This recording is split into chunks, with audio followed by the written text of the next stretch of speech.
ദൈവത്തിന് സ്തോത്രം. ദൈവത്തിന്റെ അതിപരിശുദ്ധമായ നാമം വാഴ്ത്തപ്പെടുമാറാകട്ടെ. ദൈവത്തിന്റെ വചനവുമായി നമുക്ക് വീണ്ടും ആയിരിക്കാം. ദൈവം കൃപ തരുന്നല്ലോ. ദൈവത്തിന്റെ എല്ലാ കൃപകൾക്കായും സ്തോത്രം ചെയ്യാം. ഗലാത്യർ ലേഖനം 3-ാം അധ്യായമാണല്ലോ നാം പഠിച്ചുകൊണ്ടിരിക്കുന്നത്. അതിന്റെ അവസാന ഭാഗത്തിലേക്ക് നാം വന്നിരിക്കുന്നു. 3-ാം അധ്യായത്തിൽ നാം പഠിച്ചത് ന്യായപ്രമാണവും വാഗ്ദത്തങ്ങളുമായിരുന്നു. ആണ്. അപ്പോൾ നമ്മള് ന്യായപ്രമാണവും വാഗ്ദത്തങ്ങളും എന്താണെന്ന് പറഞ്ഞു. വാഗ്ദത്തത്തിന്റെ അന്യത്യവും ന്യായപ്രമാണത്തിന്റെ ആ ബലഹീനതയും കുറിച്ചായിരുന്നു നമ്മൾ കൂടുതലായി പഠിച്ചത്. അബ്രഹാമിന് ദൈവം വാഗ്ദത്തം കൊടുത്തു. മോശയിലൂടെ ദൈവം ന്യായപ്രമാണം കൊടുത്തു. അബ്രഹാമിന്റെ സന്തതികളാണ് ക്രിസ്തുവിലൂടെ വാഗ്ദത്തത്തിന് അവകാശികളാകുന്നത്. അല്ല, അബ്രഹാമിന്റെ സന്തതിയാണ് വാഗ്ദത്തത്തിന് അവകാശിയാകുന്നത്. ന്യായപ്രമാണം താൽക്കാലികമായി ദൈവം കൊടുത്തതായിരുന്നു. എങ്കിലും രണ്ടും ദൈവം കൊടുത്തതായതുകൊണ്ട് രണ്ടാമതൊരു കൽപ്പന അല്ലെങ്കിൽ ഒരു പ്രമാണം ലഭിക്കുമ്പോൾ ഒന്നാമത്തതിന് ഒരിക്കലും മാറ്റം വരുന്നില്ല. കാരണം രണ്ടും ദൈവം രണ്ട് പശ്ചാത്തലത്തിലായിരുന്നു കൊടുത്തത്. ന്യായപ്രമാണം താൽക്കാലികമായിരുന്നു. ന്യായപ്രമാണം രണ്ടും അന്യോന്യം പരസ്പര വിരുദ്ധങ്ങളല്ല, പരസ്പര പൂരകങ്ങളാണ്. കോൺട്രാഡിക്ടറി അല്ല, കോംപ്ലിമെന്റ് ചെയ്യുന്നുണ്ട്. എന്നിട്ട് നമ്മൾ 3-ാം അധ്യായത്തിന്റെ അവസാന ഭാഗങ്ങളിൽ നമ്മൾ കഴിഞ്ഞ ക്ലാസ്സുകളിലൊക്കെ പഠിച്ചുകൊണ്ടിരുന്നത് ദൈവം എല്ലാവരോടും കരുണ ചെയ്യേണ്ടതിന് എല്ലാവരെയും പാപത്തിന് കീഴടച്ചു, അല്ലെങ്കിൽ ന്യായപ്രമാണത്തിന് കീഴടച്ചു എന്ന് പറഞ്ഞു. ആ രണ്ട് വാക്യം കൂടെ നമ്മൾ കൂട്ടിച്ചേർത്തപ്പോൾ പാപം നിമിത്തം ന്യായപ്രമാണത്തിന് കീഴടച്ചു. അപ്പം അതൊരു കസ്റ്റഡി ആയിരുന്നു എന്ന് നാം പറഞ്ഞു, ന്യായപ്രമാണം എന്നത്. പക്ഷെ ന്യായപ്രമാണം എന്നത് കസ്റ്റഡി ആയിരുന്നെങ്കിൽ അത് ദൈവത്തിന്റെ പ്രമാണമായിരുന്നു. അത് പ്രൊട്ടക്റ്റീവ് കസ്റ്റഡി ആയിരുന്നു. അതെന്തിനാ ദൈവം അങ്ങനെ ഒരു കസ്റ്റഡിയിൽ മനുഷ്യനെ വെച്ചത് എന്ന് വെച്ചാൽ, ദൈവം ഒരു സമയം നിശ്ചയിച്ചിട്ടുണ്ട്. അതുവരെ ജനം ക്രമകെട്ട് നടക്കാതിരിക്കാൻ താൽക്കാലികമായ ഒരു കാര്യത്തിന് ഒരു ക്രമീകരണമായിരുന്നു ന്യായപ്രമാണം എന്നത്. റോമാലേഖനം പറയുന്നു, ലംഘനം പെരുകേണ്ടതിന് ന്യായപ്രമാണവും ഇടയിൽ ചേർന്ന് വന്നു എന്ന് നാം വായിക്കുന്നു. പിന്നെ നമ്മൾ പഠിച്ചത് ന്യായപ്രമാണം എന്ന് പറയുന്നത് ക്രിസ്തുവിലേക്ക് നമ്മെ നയിപ്പാൻ ഒരു ശിശുപാലകനായി തീർന്നു. നാം ക്രിസ്തുവിലേക്ക് വന്നതിന് ശേഷം ഇനി ശിശുപാലകന്റെ കീഴിലല്ല, ക്രിസ്തുവേശുവിലെ വിശ്വാസത്താൽ നാം എല്ലാവരും ദൈവത്തിന്റെ മക്കൾ എന്ന പദവിയിലേക്ക് ആയി. ആ അവസ്ഥയിൽ ദൈവത്തിന്റെ മക്കൾ എന്ന പദവിയിലേക്ക് ആയവർ എങ്ങനെ ആയിരിക്കണമെന്ന് പറഞ്ഞു? ക്രിസ്തുവിനെ ധരിക്കുന്ന അവസ്ഥയിലായിരിക്കണം എന്ന് പറഞ്ഞു. ക്രിസ്തുവിനോട് കൂടെ ചേരുവാൻ സ്നാനമേറ്റിരിക്കുന്നവരായ നാം എല്ലാവരും ക്രിസ്തുവിനെ ധരിച്ചിരിക്കുന്നു. അത് ഏത് സ്നാനത്തെ കുറിച്ചാണ് പറഞ്ഞത്? Baptised in Jesus. ക്രിസ്തുവിൽ മുഴുകുക. ജലസ്നാനമല്ലായിരുന്നു പറഞ്ഞു, നമ്മുടെ ആത്മസ്നാനമല്ലായിരുന്നു എന്ന് പറഞ്ഞു, അല്ല എന്ന് പറഞ്ഞു. ക്രിസ്തുവിൽ മുഴുക, baptised in Christ, immersed in Christ. ആ ഒരു അനുഭവത്തിലേക്ക് വരുന്നവർ എങ്ങനെയാണ് ഇരിക്കുന്നത്? ക്രിസ്തുവിനെ ധരിക്കുക. ക്രിസ്തുവിനെ ധരിക്കുക എന്ന് പറഞ്ഞാൽ ക്രിസ്തു നമ്മിലും നാം ക്രിസ്തുവിലും ആയിത്തീരുക എന്ന അവസ്ഥയിൽ ആയിത്തീരുക, അല്ലെങ്കിൽ ക്രിസ്തുവിന് അനുരൂപമാകുക, ക്രിസ്തുവിന്റെ പ്രവൃത്തി ചെയ്യുക. വേറെ വിധത്തിൽ പറഞ്ഞ ക്രിസ്തുവിന്റെ പരിജ്ഞാനത്തിന്റെ വാസന നാം വെളിപ്പെടുത്തുന്നവരാകുക. ഓക്കെ, അത്രയായിരുന്നു നാം പഠിച്ചത്. അപ്പൊ ഇനി 28ാമത്തെ വാക്യത്തിലേക്ക് നമുക്ക് പോകാം. 28ാമത്തെ വാക്യം, 3:28. അതിൽ യഹൂദനും യവനനും എന്നില്ല, ദാസനും സ്വതന്ത്രനും എന്നില്ല, ആണും പെണ്ണും എന്നുമില്ല, നിങ്ങൾ എല്ലാവരും ക്രിസ്തുവേശുവിൽ ഒന്നത്രേ. അപ്പം അതിൽ യഹൂദനും യവനനും എന്നില്ല. ഏതിൽ? ക്രിസ്തുവിനെ ധരിച്ചിരിക്കുന്നവരിൽ, അല്ലെങ്കിൽ ക്രിസ്തുവിനോട് ചേർന്നു വന്നിരിക്കുന്നവരിൽ യഹൂദനും യവനനുമെന്നില്ല, ദാസനും സ്വതന്ത്രനുമെന്നില്ല, ആണും പെണ്ണുമെന്നില്ല, നിങ്ങൾ എല്ലാവരും ക്രിസ്തുവേശുവിൽ ഒന്നാണ്. പക്ഷെ ഇങ്ങനെയുള്ള ഒരു അവസ്ഥ എവിടെയോ ഉണ്ടായിരുന്നു, അല്ലെ? അതെവിടെയായിരുന്നു? ന്യായപ്രമാണത്തിന്റെ കീഴുള്ളവർക്ക് ഇങ്ങനെ ഒരു അവസ്ഥ ഉണ്ടായിരുന്നു. ദൈവം ജനത്തിന് ന്യായപ്രമാണം കൊടുത്തപ്പോൾ ഇങ്ങനെയുള്ള വ്യവസ്ഥകളൊക്കെ ആയിരുന്നു വെച്ചിരുന്നത്, അല്ലെ? നമുക്കൊന്ന് വായിച്ചു പോകാം. ആവർത്തന പുസ്തകം 7-ാം അധ്യായം 1 മുതൽ 6 വരെയുള്ള വാക്യങ്ങൾ. ആവർത്തന പുസ്തകം 7-ാം അധ്യായം 1 മുതൽ 6 വരെയുള്ള വാക്യങ്ങൾ വായിക്കാം. നീ കൈവശം മോശയ്ക്ക് കൊടുത്ത ന്യായപ്രമാണം അല്ലെങ്കിൽ ഇസ്രായേൽ മക്കൾക്ക് കൊടുത്ത ന്യായപ്രമാണം. നീ കൈവശമാക്കുവാൻ ചെല്ലുന്ന ദേശത്ത് നിന്നെ കടത്തുകയും നിന്നേക്കാൾ പെരുപ്പവും ബലവുമുള്ള ജാതികളായ ഹിത്യർ, ഗിർഗശ്യർ, അമോര്യർ, കനാന്യർ, പെരിസ്യർ, ഹിവ്യർ, എബ്യൂസിയർ എന്നീ 7 മഹാജാതികളെ നിന്റെ മുമ്പിൽ നിന്ന് നീക്കിക്കളയും. നിന്റെ ദൈവമായ യഹോവ അവരെ നിന്റെ കയ്യിൽ ഏൽപ്പിക്കുകയും നീ അവരെ തോൽപ്പിക്കുകയും ചെയ്യുമ്പോൾ അവരെ നിർമൂലമാക്കി കളയണം. അവരോട് ഉടമ്പടി ചെയ്യുകയോ കൃപ കാണിക്കുകയോ അരുതേ. അവരുമായി വിവാഹ സംബന്ധം ചെയ്യരുത്. നിന്റെ പുത്രിമാരെ അവരുടെ പുത്രന്മാർക്ക് കൊടുക്കുകയോ അവരുടെ പുത്രിമാരെ നിന്റെ പുത്രന്മാർക്ക് കൊടുക്കുകയോ ചെയ്യരുത്. അന്യദൈവങ്ങളെ സേവിപ്പാൻ തക്കവണ്ണം അവർ നിന്റെ പുത്രന്മാരെ എന്നോട് അകറ്റിക്കളയും. യഹോവയുടെ കോപം നിങ്ങൾക്ക് വിരോധമായി ജ്വലിച്ച് നിങ്ങളെ വേഗത്തിൽ നശിപ്പിക്കും. ആകയാൽ നിങ്ങൾ അവരോട് ഇങ്ങനെ ചെയ്യണം: അവരുടെ ബലിപീഠങ്ങൾ ഇടിക്കണം, അവരുടെ ബിംബങ്ങളെ തകർക്കണം, അവരുടെ അശേരാപ്രതിഷ്ഠകളെ വെട്ടിക്കളയണം, അവരുടെ വിഗ്രഹങ്ങളെ തീയിലിട്ട് ചുട്ടുകളയണം. നിന്റെ ദൈവമായ യഹോവയ്ക്ക് നീ വിശുദ്ധ ജനമാകുന്നു. ഭൂതലത്തിലുള്ള സകല ജാതികളിലും വെച്ച് നിന്നെ തനിക്ക് സ്വന്തം ജനമായിരിക്കേണ്ടതിന് നിന്റെ ദൈവമായ യഹോവ തെരഞ്ഞെടുത്തിരിക്കുന്നു. അപ്പൊ അവിടെ ഒരു പ്രമാണം കൊടുത്തപ്പോ അവിടെ യഹൂദനെന്ന് വ്യത്യാസം ഉണ്ടായിരുന്നു, ജാതിയെന്ന് വ്യത്യാസം ഉണ്ടായിരുന്നു, അങ്ങനെ വ്യത്യാസങ്ങളെല്ലാം ഉണ്ടായിരുന്നു അല്ലെ. ഞാനിങ്ങനെ ചിന്തിച്ചു നോക്കി, എന്തിനാ ദൈവം ഇനി അങ്ങനെയുള്ള ഒരു പ്രമാണം കൊടുത്തത്? അപ്പം ഇങ്ങനെ ഞാൻ ചിന്തിക്കുകയായിരുന്നു. അപ്പൊ അവർക്ക് പുറമേ ഉള്ള ഒരു പ്രമാണം മാത്രമേ ഉള്ളായിരുന്നു. അക്ഷരത്തിന്റെ ആ പ്രമാണത്തിലായിരുന്നു അവർ എഴുതിയത്. അവര് അങ്ങനെ സോറി 2 കൊരിന്ത്യർ ലേഖനം ഇങ്ങനെ പറയുന്നത്, കല്ലിൽ അക്ഷരമായി കൊത്തിയിരുന്ന മരണ ശുശ്രൂഷ എന്ന് പറയുന്നുണ്ടല്ലേ. അപ്പൊ അങ്ങനെ അക്ഷരത്തിന്റെ ആ ഒരു ഇതായിരുന്നു അവർക്കുണ്ടായിരുന്നത്. അപ്പൊ അവരുടെ ഹൃദയം മാംസളം ആയിരുന്നില്ല. പുതിയ നിയമത്തിൽ വരുമ്പോൾ ഹൃദയം മാംസളമായി, നമ്മുടെ നിയമം മാറി, നാം ക്രിസ്തുവിൽ പുതിയ സൃഷ്ടിയാക്കി.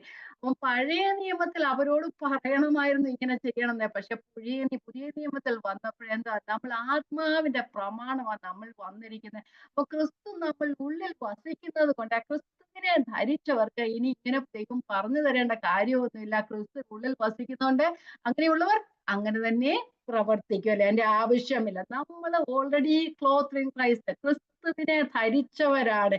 നമുക്കിനി ആവശ്യമില്ല.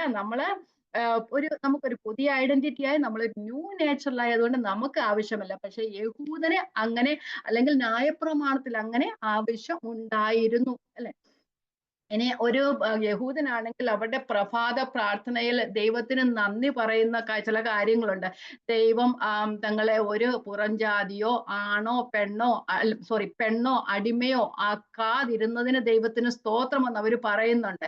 പക്ഷെ അങ്ങനെ ആ ഒരു 3 വിഭാഗക്കാരെയും, ജാതികളെയും അടിമകളെയും അതുപോലെ തന്നെ സ്ത്രീകളെയും അവരെ യഹൂദന്മാർ താഴ്ന്നവരായി കണക്കാക്കിയിരുന്നു. പക്ഷെ നമ്മള് ക്രിസ്തുവിൽ വരുമ്പോൾ യഹൂദനോ യവനനോ ദാസിയോ സ്വതന്ത്രനോ അങ്ങനെ ഒരു വ്യത്യാസവുമില്ല. എല്ലാവരും ക്രിസ്തുവിൽ ഒന്നാകുന്നു. നമുക്കിവിടെ വരുമ്പോൾ ഒരു വ്യത്യാസവുമില്ല. എല്ലാവരും ക്രിസ്തുവിൽ ഒന്നാകുന്നു. നമുക്ക് ശരിക്കും കർത്താവ് പറഞ്ഞ ഒരു പ്രാർത്ഥന ഉണ്ടല്ലോ, പരീശനും ചുങ്കക്കാരനും തമ്മിൽ പ്രാർത്ഥിക്കാൻ പോയപ്പോഴേ പരീശൻ എന്താ പ്രാർത്ഥിച്ചത്? ദൈവമേ, ഞാൻ ഈ ചുങ്കക്കാരനെ പോലെ അല്ലാത്തതിന് ദൈവത്തിന്റെ സ്തോത്രം ചെയ്യുന്നു. അവരങ്ങനെയാണ് പറഞ്ഞ ആ ഒരു ജാതിയെയും ഒരു പുറജാതിക്കാരനെയോ അല്ലെങ്കിൽ ഒരു സ്ത്രീയെയോ അല്ലെങ്കിൽ ഒരു അടിമയെയോ അവര് ഏറ്റവും നീചരായി അല്ലെങ്കിൽ ഒരു വിലയും ഇല്ലാത്തവരായി കണ്ടിരുന്നു. പക്ഷെ ക്രിസ്തുവിലേക്ക് വരുമ്പോൾ അതെല്ലാം മാറി. ക്രിസ്തുവിൽ മനുഷ്യർക്കിടയിൽ ഒരു വ്യത്യാസവുമില്ല. എല്ലാവരും ഒരേപോലെയാണ്. അപ്പൊ എല്ലാവരും ക്രിസ്തുവിൽ ഒരു ദൈവമക്കളാണ് എന്നുള്ള ഒരു കാര്യം മാത്രമേ ഉള്ളൂ. ഒരു പശ്ചാത്തലം വ്യത്യാസമില്ല, ജോലി വ്യത്യാസമില്ല, കളറ് വ്യത്യാസമില്ല, ഒന്നും പ്രശ്നമേ അല്ല. ക്രിസ്തുവിൽ എല്ലാവരും ഒന്നാണ്. നമുക്ക് 1-2 വാക്യങ്ങൾ വായിച്ച് മുമ്പോട്ട് പോകാം. 2 വാക്യങ്ങൾ വായിക്കാം. 1 കൊരിന്ത്യർ 12-ന്റെ 12-ഉം 13-ഉം. 1 കൊരിന്ത്യർ 12-ന്റെ 12-ഉം 13-ഉം. സാധാരണയായി വായിക്കുന്ന വാക്യം തന്നെയാണ്. ശരീരം ഒന്നും അതിന് അവയവം പലതും, ശരീരത്തിന്റെ അവയവം പലതായിരിക്കെ എല്ലാം ഒരു ശരീരവും ആയിരിക്കുന്നത് പോലെയാകുന്നു ക്രിസ്തു. യഹൂദരോ യവനന്മാരോ ദാസന്മാരോ സ്വതന്ത്രന്മാരോ നാം എല്ലാവരും ഏക ശരീരമാകുമാറ് ഒരേ ആത്മാവിൽ സ്നാനമേറ്റും എല്ലാവരും ഒരേ ആത്മാവിനെ പാനം ചെയ്തുമിരിക്കുന്നു. നമ്മുടെ കർത്താവായ യേശു ക്രിസ്തു ലോകത്തിലായിരുന്നപ്പോ നമുക്കറിയാമല്ലോ, യോഹന്നാന്റെ സുവിശേഷം 17-ാം അധ്യായത്തിലെ കർത്താവിന്റെ മഹാപുരോഹിത പ്രാർത്ഥനയില് ഇന്നും ആ പ്രാർത്ഥന നിലനിൽക്കുന്നുണ്ട്. കാരണം നമുക്ക് വേണ്ടി എല്ലാം ദൈവം കർത്താവ് പ്രാർത്ഥിച്ചായിരുന്നു അല്ലെ. അവിടെ പറയുന്ന എല്ലാവരും ക്രിസ്തുവിൽ തന്നിൽ ഒന്നായി തീർന്ന പിതാവ്, പുത്രനും പരിശുദ്ധാത്മാവ് ഒന്നായിരിക്കുന്ന പോലെ എല്ലാവരും ക്രിസ്തുവിലായവരെല്ലാം ഒന്നായി തീർണമെന്ന് കർത്താവ് പ്രാർത്ഥിക്കുന്നുണ്ട്. നമുക്കൊന്ന് വായിച്ചു പോകാം. യോഹന്നാന്റെ സുവിശേഷം 17-ാം അധ്യായം 20-ാം വാക്യം. 20, 21, 22 വായിക്കാം നമുക്ക്. ഇവർക്ക് വേണ്ടി മാത്രമല്ല, അത് ആ ശിഷ്യന്മാർക്ക് വേണ്ടി മാത്രമല്ല, ഇവരുടെ വചനത്താൽ തന്നിൽ വിശ്വസിക്കാനിരിക്കുന്നവർക്കും വേണ്ടി ഞാൻ അപേക്ഷിക്കുന്നു. അപ്പം കർത്താവ് അന്നും നമുക്ക് വേണ്ടി പ്രാർത്ഥിച്ചു. നമ്മൾ ഓരോരുത്തർക്കും വേണ്ടി കർത്താവ് പ്രാർത്ഥിച്ചായിരുന്നു. 21, നീ എന്നെ അയച്ചിരിക്കുന്നു എന്ന് ലോകം വിശ്വസിപ്പാൻ അവർ എല്ലാവരും ഒന്നാകേണ്ടതിന് പിതാവേ, നീ എന്നിലും ഞാൻ നിന്നിലും ആകുന്ന പോലെ അവരും നമ്മിലാകേണ്ടത് തന്നെ. എല്ലാവരും ഒരുപോലെ ആകണം. 23-ാമത്തെ വാക്യം, നീ എന്നെ അയച്ചിരിക്കുന്നു എന്നും നീ എന്നെ സ്നേഹിക്കുന്നത് പോലെ അവരെയും സ്നേഹിക്കുന്ന ലോകം അറിവാൻ നാം ഒന്നായിരിക്കുന്നത് പോലെ അവരും ഒന്നാകേണ്ടതിന് ഞാൻ അവരിലും നീ എന്നിലുമായി അവർ ഐക്യത്തിൽ തികഞ്ഞവരായിരിക്കണം. ക്രിസ്തുവിൽ തികഞ്ഞവരായിരിക്കണം. ഐക്യത്തിൽ തികഞ്ഞവരായിരിക്കണം. കർത്താവ് നമുക്ക് വേണ്ടി അങ്ങനെയാണ് പ്രാർത്ഥിച്ചത് അല്ലെ. അതുപോലെ തന്നെ കൊലോസ്യ ലേഖനത്തിൽ നമ്മൾ വായിക്കുന്നുണ്ട്, നമ്മൾ ക്രിസ്തു വരുമ്പോൾ പരിച്ഛേദന, അഗ്രചർമ്മം അങ്ങനെ ഒന്നുമില്ല, എല്ലാവരും ക്രിസ്തുവിലാകുന്നു, ക്രിസ്തു അത്ര എല്ലാവരും എല്ലാം ആകുന്നു എന്ന് വായിക്കുന്നുണ്ട്. കൊലോസ്യ ലേഖനം 3-ന്റെ 9, 10, 11 വാക്യം. കൊലോസ്യർ 3-ന്റെ 9, 10, 11 വാക്യങ്ങൾ. നിങ്ങൾ പഴയ മനുഷ്യനെ അവന്റെ പ്രവൃത്തികളോട് കൂടെ ഉരിഞ്ഞു കളഞ്ഞ് തന്നെ സൃഷ്ടിച്ചവന്റെ പ്രതിമ പ്രകാരം പരിജ്ഞാനത്തിനായി പുതുക്കം പ്രാപിക്കുന്ന പുതിയ മനുഷ്യനെ ധരിച്ചല്ലോ. നാം ഒരു പുതിയ നേച്ചറിലായി ക്രിസ്തുവിനെ ധരിച്ചിരിക്കുന്ന അവസ്ഥയിലായി. അതിൽ യവനനും യഹൂദനും എന്നില്ല, പരിച്ഛേദനയും അഗ്രചർമ്മവും എന്നില്ല, ബർബരൻ, ശകൻ, ദാസൻ, സ്വതന്ത്രൻ എന്നുമില്ല, ക്രിസ്തു അത്രേ എല്ലാവരിലും എല്ലാം ആകുന്നു. അപ്പൊ ക്രിസ്തു എല്ലാവരിലും എല്ലാം ആകുന്നുവെങ്കിൽ യാതൊരു വ്യത്യാസമില്ല. ഞാനെന്നോ നീയെന്നോ ആരും ഒരു വ്യത്യാസവുമില്ല. എല്ലാവരും ഒരാളാണ് വസിക്കുന്നത് അല്ലെ. ദൈവത്തിന്റെ സ്തോത്രം. അപ്പൊ പക്ഷെ നമുക്കറിയാം, ക്രിസ്തീയ ഗോളത്തിൽ ഇപ്പോൾ എല്ലാ സ്ഥലങ്ങളിലും ഇങ്ങനെയുള്ള വ്യത്യാസങ്ങളൊക്കെ കാണാനായിട്ട് ഉണ്ട്. അതൊരു ദുഃഖകരമായ കാര്യമാണ്. എല്ലാവരും ക്രിസ്തുവിലായി തീർന്നു കഴിഞ്ഞാൽ അങ്ങനെ ഒരു അവസ്ഥയൊന്നും ഉണ്ടാകില്ല. നമുക്ക് എങ്കിലും ക്രിസ്തുവിൽ എല്ലാവരും ഒന്നാണ് എങ്കിലും സഭയിൽ ദൈവം പൊസിഷൻസ് കൊടുത്തിട്ടുണ്ട്. എന്താ നമ്മള് എഫെസ്യ ലേഖനം 4-ാം അധ്യായത്തിലൊക്കെ 4, 5, 6 അത് പറയുന്നത്. 4-ാം അധ്യായത്തിൽ പറയുന്ന അപ്പോസ്തലന്മാർ, ഉപദേഷ്ടാക്കന്മാർ, പ്രവാചകന്മാർ എന്നിങ്ങനെ ഓരോരുത്തരെ ദൈവം നിയമിക്കും എന്ന് പറഞ്ഞിട്ടുണ്ട് അല്ലെ. അപ്പൊ അങ്ങനെയൊക്കെ നിയമിച്ചിട്ടുണ്ട്, സഭയിൽ പൊസിഷൻസ് കൊടുത്തിട്ടുണ്ട്, എങ്കിലും എല്ലാവരും ഒന്നാണ്. നമ്മള് ഒരു എക്സാമ്പിൾ നമുക്ക് എഫെസ്യ ലേഖനം 6-ാം അധ്യായത്തിൽ ഒന്ന് പോകാം. ക്രിസ്തുവിന്റെ സഭ എങ്ങനെ ആയിരിക്കണമെന്ന് അവിടെ പറയുന്നുണ്ട്. അധികാരസ്ഥന്മാരെ നാം ബഹുമാനിക്കണം എന്ന് പറയുന്നുണ്ട്. ക്രിസ്തുവിന്റെ സഭ ഒരു എക്സാമ്പിൾ മാത്രം നമുക്ക് വായിച്ചു പോകാം. 6-ാം അധ്യായം 5 മുതലുള്ള വാക്യങ്ങൾ. 6-ാം അധ്യായം 5 മുതലുള്ള വാക്യങ്ങൾ.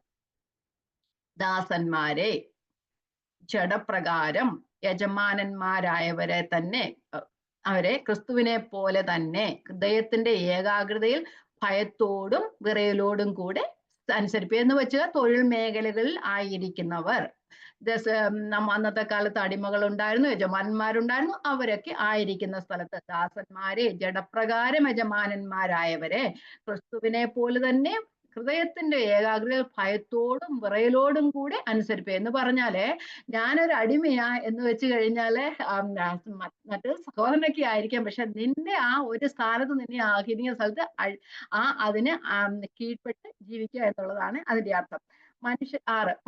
മനുഷ്യരെ പ്രസാദിപ്പിക്കുന്നത് പോലെ ദൃഷ്ടി സേവയാലല്ല, ക്രിസ്തുവിന്റെ ദാസന്മാരെ പോലെ ദൈവേഷ്ടം മനസ്സോടെ ചെയ്തും മനുഷ്യരെ അല്ല കർത്താവിനെ തന്നെ പ്രീതിയോടെ സേവിച്ചും കൊണ്ട് അനുസരിപ്പേ. ദാസനോ സ്വതന്ത്രനോ ഓരോരുത്തരും ചെയ്യുന്ന നന്മയ്ക്ക് കർത്താവിൽ നിന്ന് പ്രതിഫലം പ്രാപിക്കുമെന്ന് നിങ്ങൾ അറിയുന്നുവല്ലോ. യജമാനന്മാരെ, അവരുടെയും നിങ്ങളുടെയും യജമാനൻ സ്വർഗത്തിലുണ്ടെന്നും അവന്റെ പക്കൽ മുഖവിഷമില്ല എന്നും അറിഞ്ഞും കൊണ്ട് അങ്ങനെ തന്നെ അവരോട് പെരുമാറുകയും ഭീഷണി വാക്ക് ഒഴിവാക്കുകയും ചെയ്യുവിൻ. അപ്പൊ അങ്ങനെ ആക്കിയിട്ടുണ്ട്. അപ്പം ഓരോരുത്തരും വ്യത്യാസമില്ല എങ്കിൽ തന്നെ അധികാരസ്ഥരെ ആക്കിയിട്ടുണ്ട്. നമ്മളെല്ലാവരും അധികാരസ്ഥര് കീഴടങ്ങിയിരിക്കും. റോമാലേഖനം 13 അധ്യായവും അങ്ങനെയാണ് പറയുന്നത്. അധികാരസ്ഥന്മാർക്ക് നാം കീഴടങ്ങിയിരിക്കുക. ദൈവം വെച്ചിട്ടുള്ള അധികാരം ഉണ്ട്. ദൈവത്തിന് സ്തോത്രം. അതുപോലെ തന്നെ നമ്മൾ വായിക്കുന്നില്ല, ഒന്ന് തീമോഥെയോസിന്റെ ലേഖനം 2-ാം അധ്യായത്തിൽ മൂപ്പന്റെ അധികാരങ്ങൾ പറയുന്നു. സ്ത്രീ സഭയിൽ എങ്ങനെയായിരിക്കണമെന്ന് പറയുന്നു. അത് സ്ത്രീക്ക് സഭയിൽ അല്ലെങ്കിൽ ഉപദേശപരമായ കാര്യങ്ങൾ ഇടപെടാനുള്ള അനുവാദമില്ല എന്ന് നമുക്കറിയാം. പക്ഷെ ഓരോ സ്ഥലത്തും ദൈവം ഓരോ റോൾസും ഫങ്ഷൻസും ഓരോരുത്തർക്ക് കൊടുത്തിരിക്കുന്നു. അപ്പം സഭയിൽ എങ്ങനെ പെരുമാറണം, കുടുംബത്തിൽ എങ്ങനെ പെരുമാറണം, തൊഴിൽ സ്ഥാപനങ്ങളിൽ എങ്ങനെ പെരുമാറണം, എല്ലാവരും അധികാരത്തിന് കീഴടങ്ങിയിരിക്കണം എന്ന വചനത്തിൽ നമുക്ക് ഉപദേശങ്ങളുണ്ട്. അതിനനുസരിച്ച് ദൈവമക്കൾ പെരുമാറുക. എല്ലാവരിലും ക്രിസ്തുവിന്റെ സ്വഭാവം കാണുവാനായിട്ട് ദൈവം ആഗ്രഹിക്കുന്നു. കാരണം ക്രിസ്തുവിന്റെ സ്വഭാവം എന്താ പറയുന്നത്? ഫിലിപ്പി ലേഖനം 2:5 പറയുന്നത് ക്രിസ്തുവിന്റെ ഭാവം തന്നെ നിങ്ങളിലും ഉണ്ടായിരിക്കണം. അവൻ ദൈവരൂപത്തിലിരിക്കെ ദൈവത്തോടുള്ള സമത്വം മുറുകെ പിടിക്കണമെന്ന് വിചാരിക്കാതെ ദാസരൂപം എടുത്ത് മനുഷ്യ സാദൃശ്യത്തിലായി തന്നെത്താൻ ഒഴിച്ചു വേഷത്തിൽ മനുഷ്യനായി വിളങ്ങി തന്നെത്താൻ താഴ്ത്തി ക്രൂശിയുടെ മരണത്തോളം അനുസരണമുള്ളവനായിരുന്നു. ആ അനുസരണമുള്ള ക്രിസ്തുവിന്റെ മാതൃകയായിരിക്കണം നാം ധരിക്കേണ്ട. കാരണം നാം ക്രിസ്തുവിനെ ധരിച്ചവരാണ്. അതുകൊണ്ട് ക്രിസ്തുവിന്റെ മാതൃക പിൻപറ്റുവാൻ നാം ബാധ്യസ്ഥരാണ്. നമുക്ക് പിൻപറ്റാനായിട്ട് ദൈവം കർത്താവ് ഒരു മാതൃക വെച്ച് പോയിരിക്കുന്നു എന്ന് പത്രോസ് അപ്പോസ്തലൻ തന്റെ ലേഖനത്തിൽ പറയുന്നുണ്ട്. എല്ലാവരും ക്രിസ്തുവിന്റെ സ്വഭാവമായിരിക്കും, ഒരു വ്യത്യാസമില്ല. എല്ലാവരും ക്രിസ്തുവിൽ ഒന്നത്രേ. ക്രിസ്തുവിലുള്ള വിശ്വാസത്താൽ എല്ലാവരും ഒന്നാണ്. വിശ്വാസത്താലാണ് എല്ലാവരും ഒന്നായി തീരുന്നത്. നമുക്ക് അറിയാം, ഇവിടെ ഒന്നായാൽ മാത്രമേ അവിടെയും ഒന്നാകുവാനായിട്ട് കഴിയുകയുള്ളൂ. അവിടെ എങ്ങനെയാ? എഫെസ്യർ ലേഖനം 1:10 ഇങ്ങനെ പറയുന്നു. ഞാൻ 9-ഉം 10-ഉം ഒന്ന് വായിക്കാം. നാം ആ ഒരു കാലസമ്പൂർണതയിൽ ഒരു വ്യവസ്ഥയുണ്ട്. അതിൽ നാം എല്ലാവരും ഒന്നായി തീരുമെന്നൊരു വ്യവസ്ഥയുണ്ട്. ആ വ്യവസ്ഥയിലേക്ക് പോകണമെങ്കിൽ ഇവിടെയും അങ്ങനെ ഒന്നായിരുന്നാൽ മാത്രമേ നമുക്ക് അങ്ങനെയാകുവാൻ കഴിയത്തുള്ളൂ. 1:9 അവന് താൻ മുൻനിർണയിച്ച തന്റെ പ്രസാദത്തിന് തക്കവണ്ണം തന്റെ ഹിതത്തിന്റെ മർമ്മം അവൻ നമ്മോട് അറിയിച്ചു. അത് സ്വർഗത്തിലും ഭൂമിയിലും ഉള്ളത് എല്ലാം പിന്നെയും ക്രിസ്തുവിൽ ഒന്നായി ചേർക്ക എന്ന കാലസമ്പൂർണതയിലെ വ്യവസ്ഥയ്ക്കായി തന്നെ. ഇവിടെ വ്യവസ്ഥയുണ്ട്, കാലസമ്പൂർണതയിലും ദൈവം ഒരു വ്യവസ്ഥ വെച്ചിരിക്കുന്നു. ഇവിടെ അങ്ങനെ ആയാൽ മാത്രമേ നമുക്ക് അവിടെയും അങ്ങനെയായി തീരുവാനായിട്ട് കഴിയുകയുള്ളൂ. ദൈവത്തിന്റെ സ്തോത്രം. നമുക്ക് അടുത്ത വാക്യത്തിലേക്ക് പോകാം. അടുത്ത വാക്യം 3:29.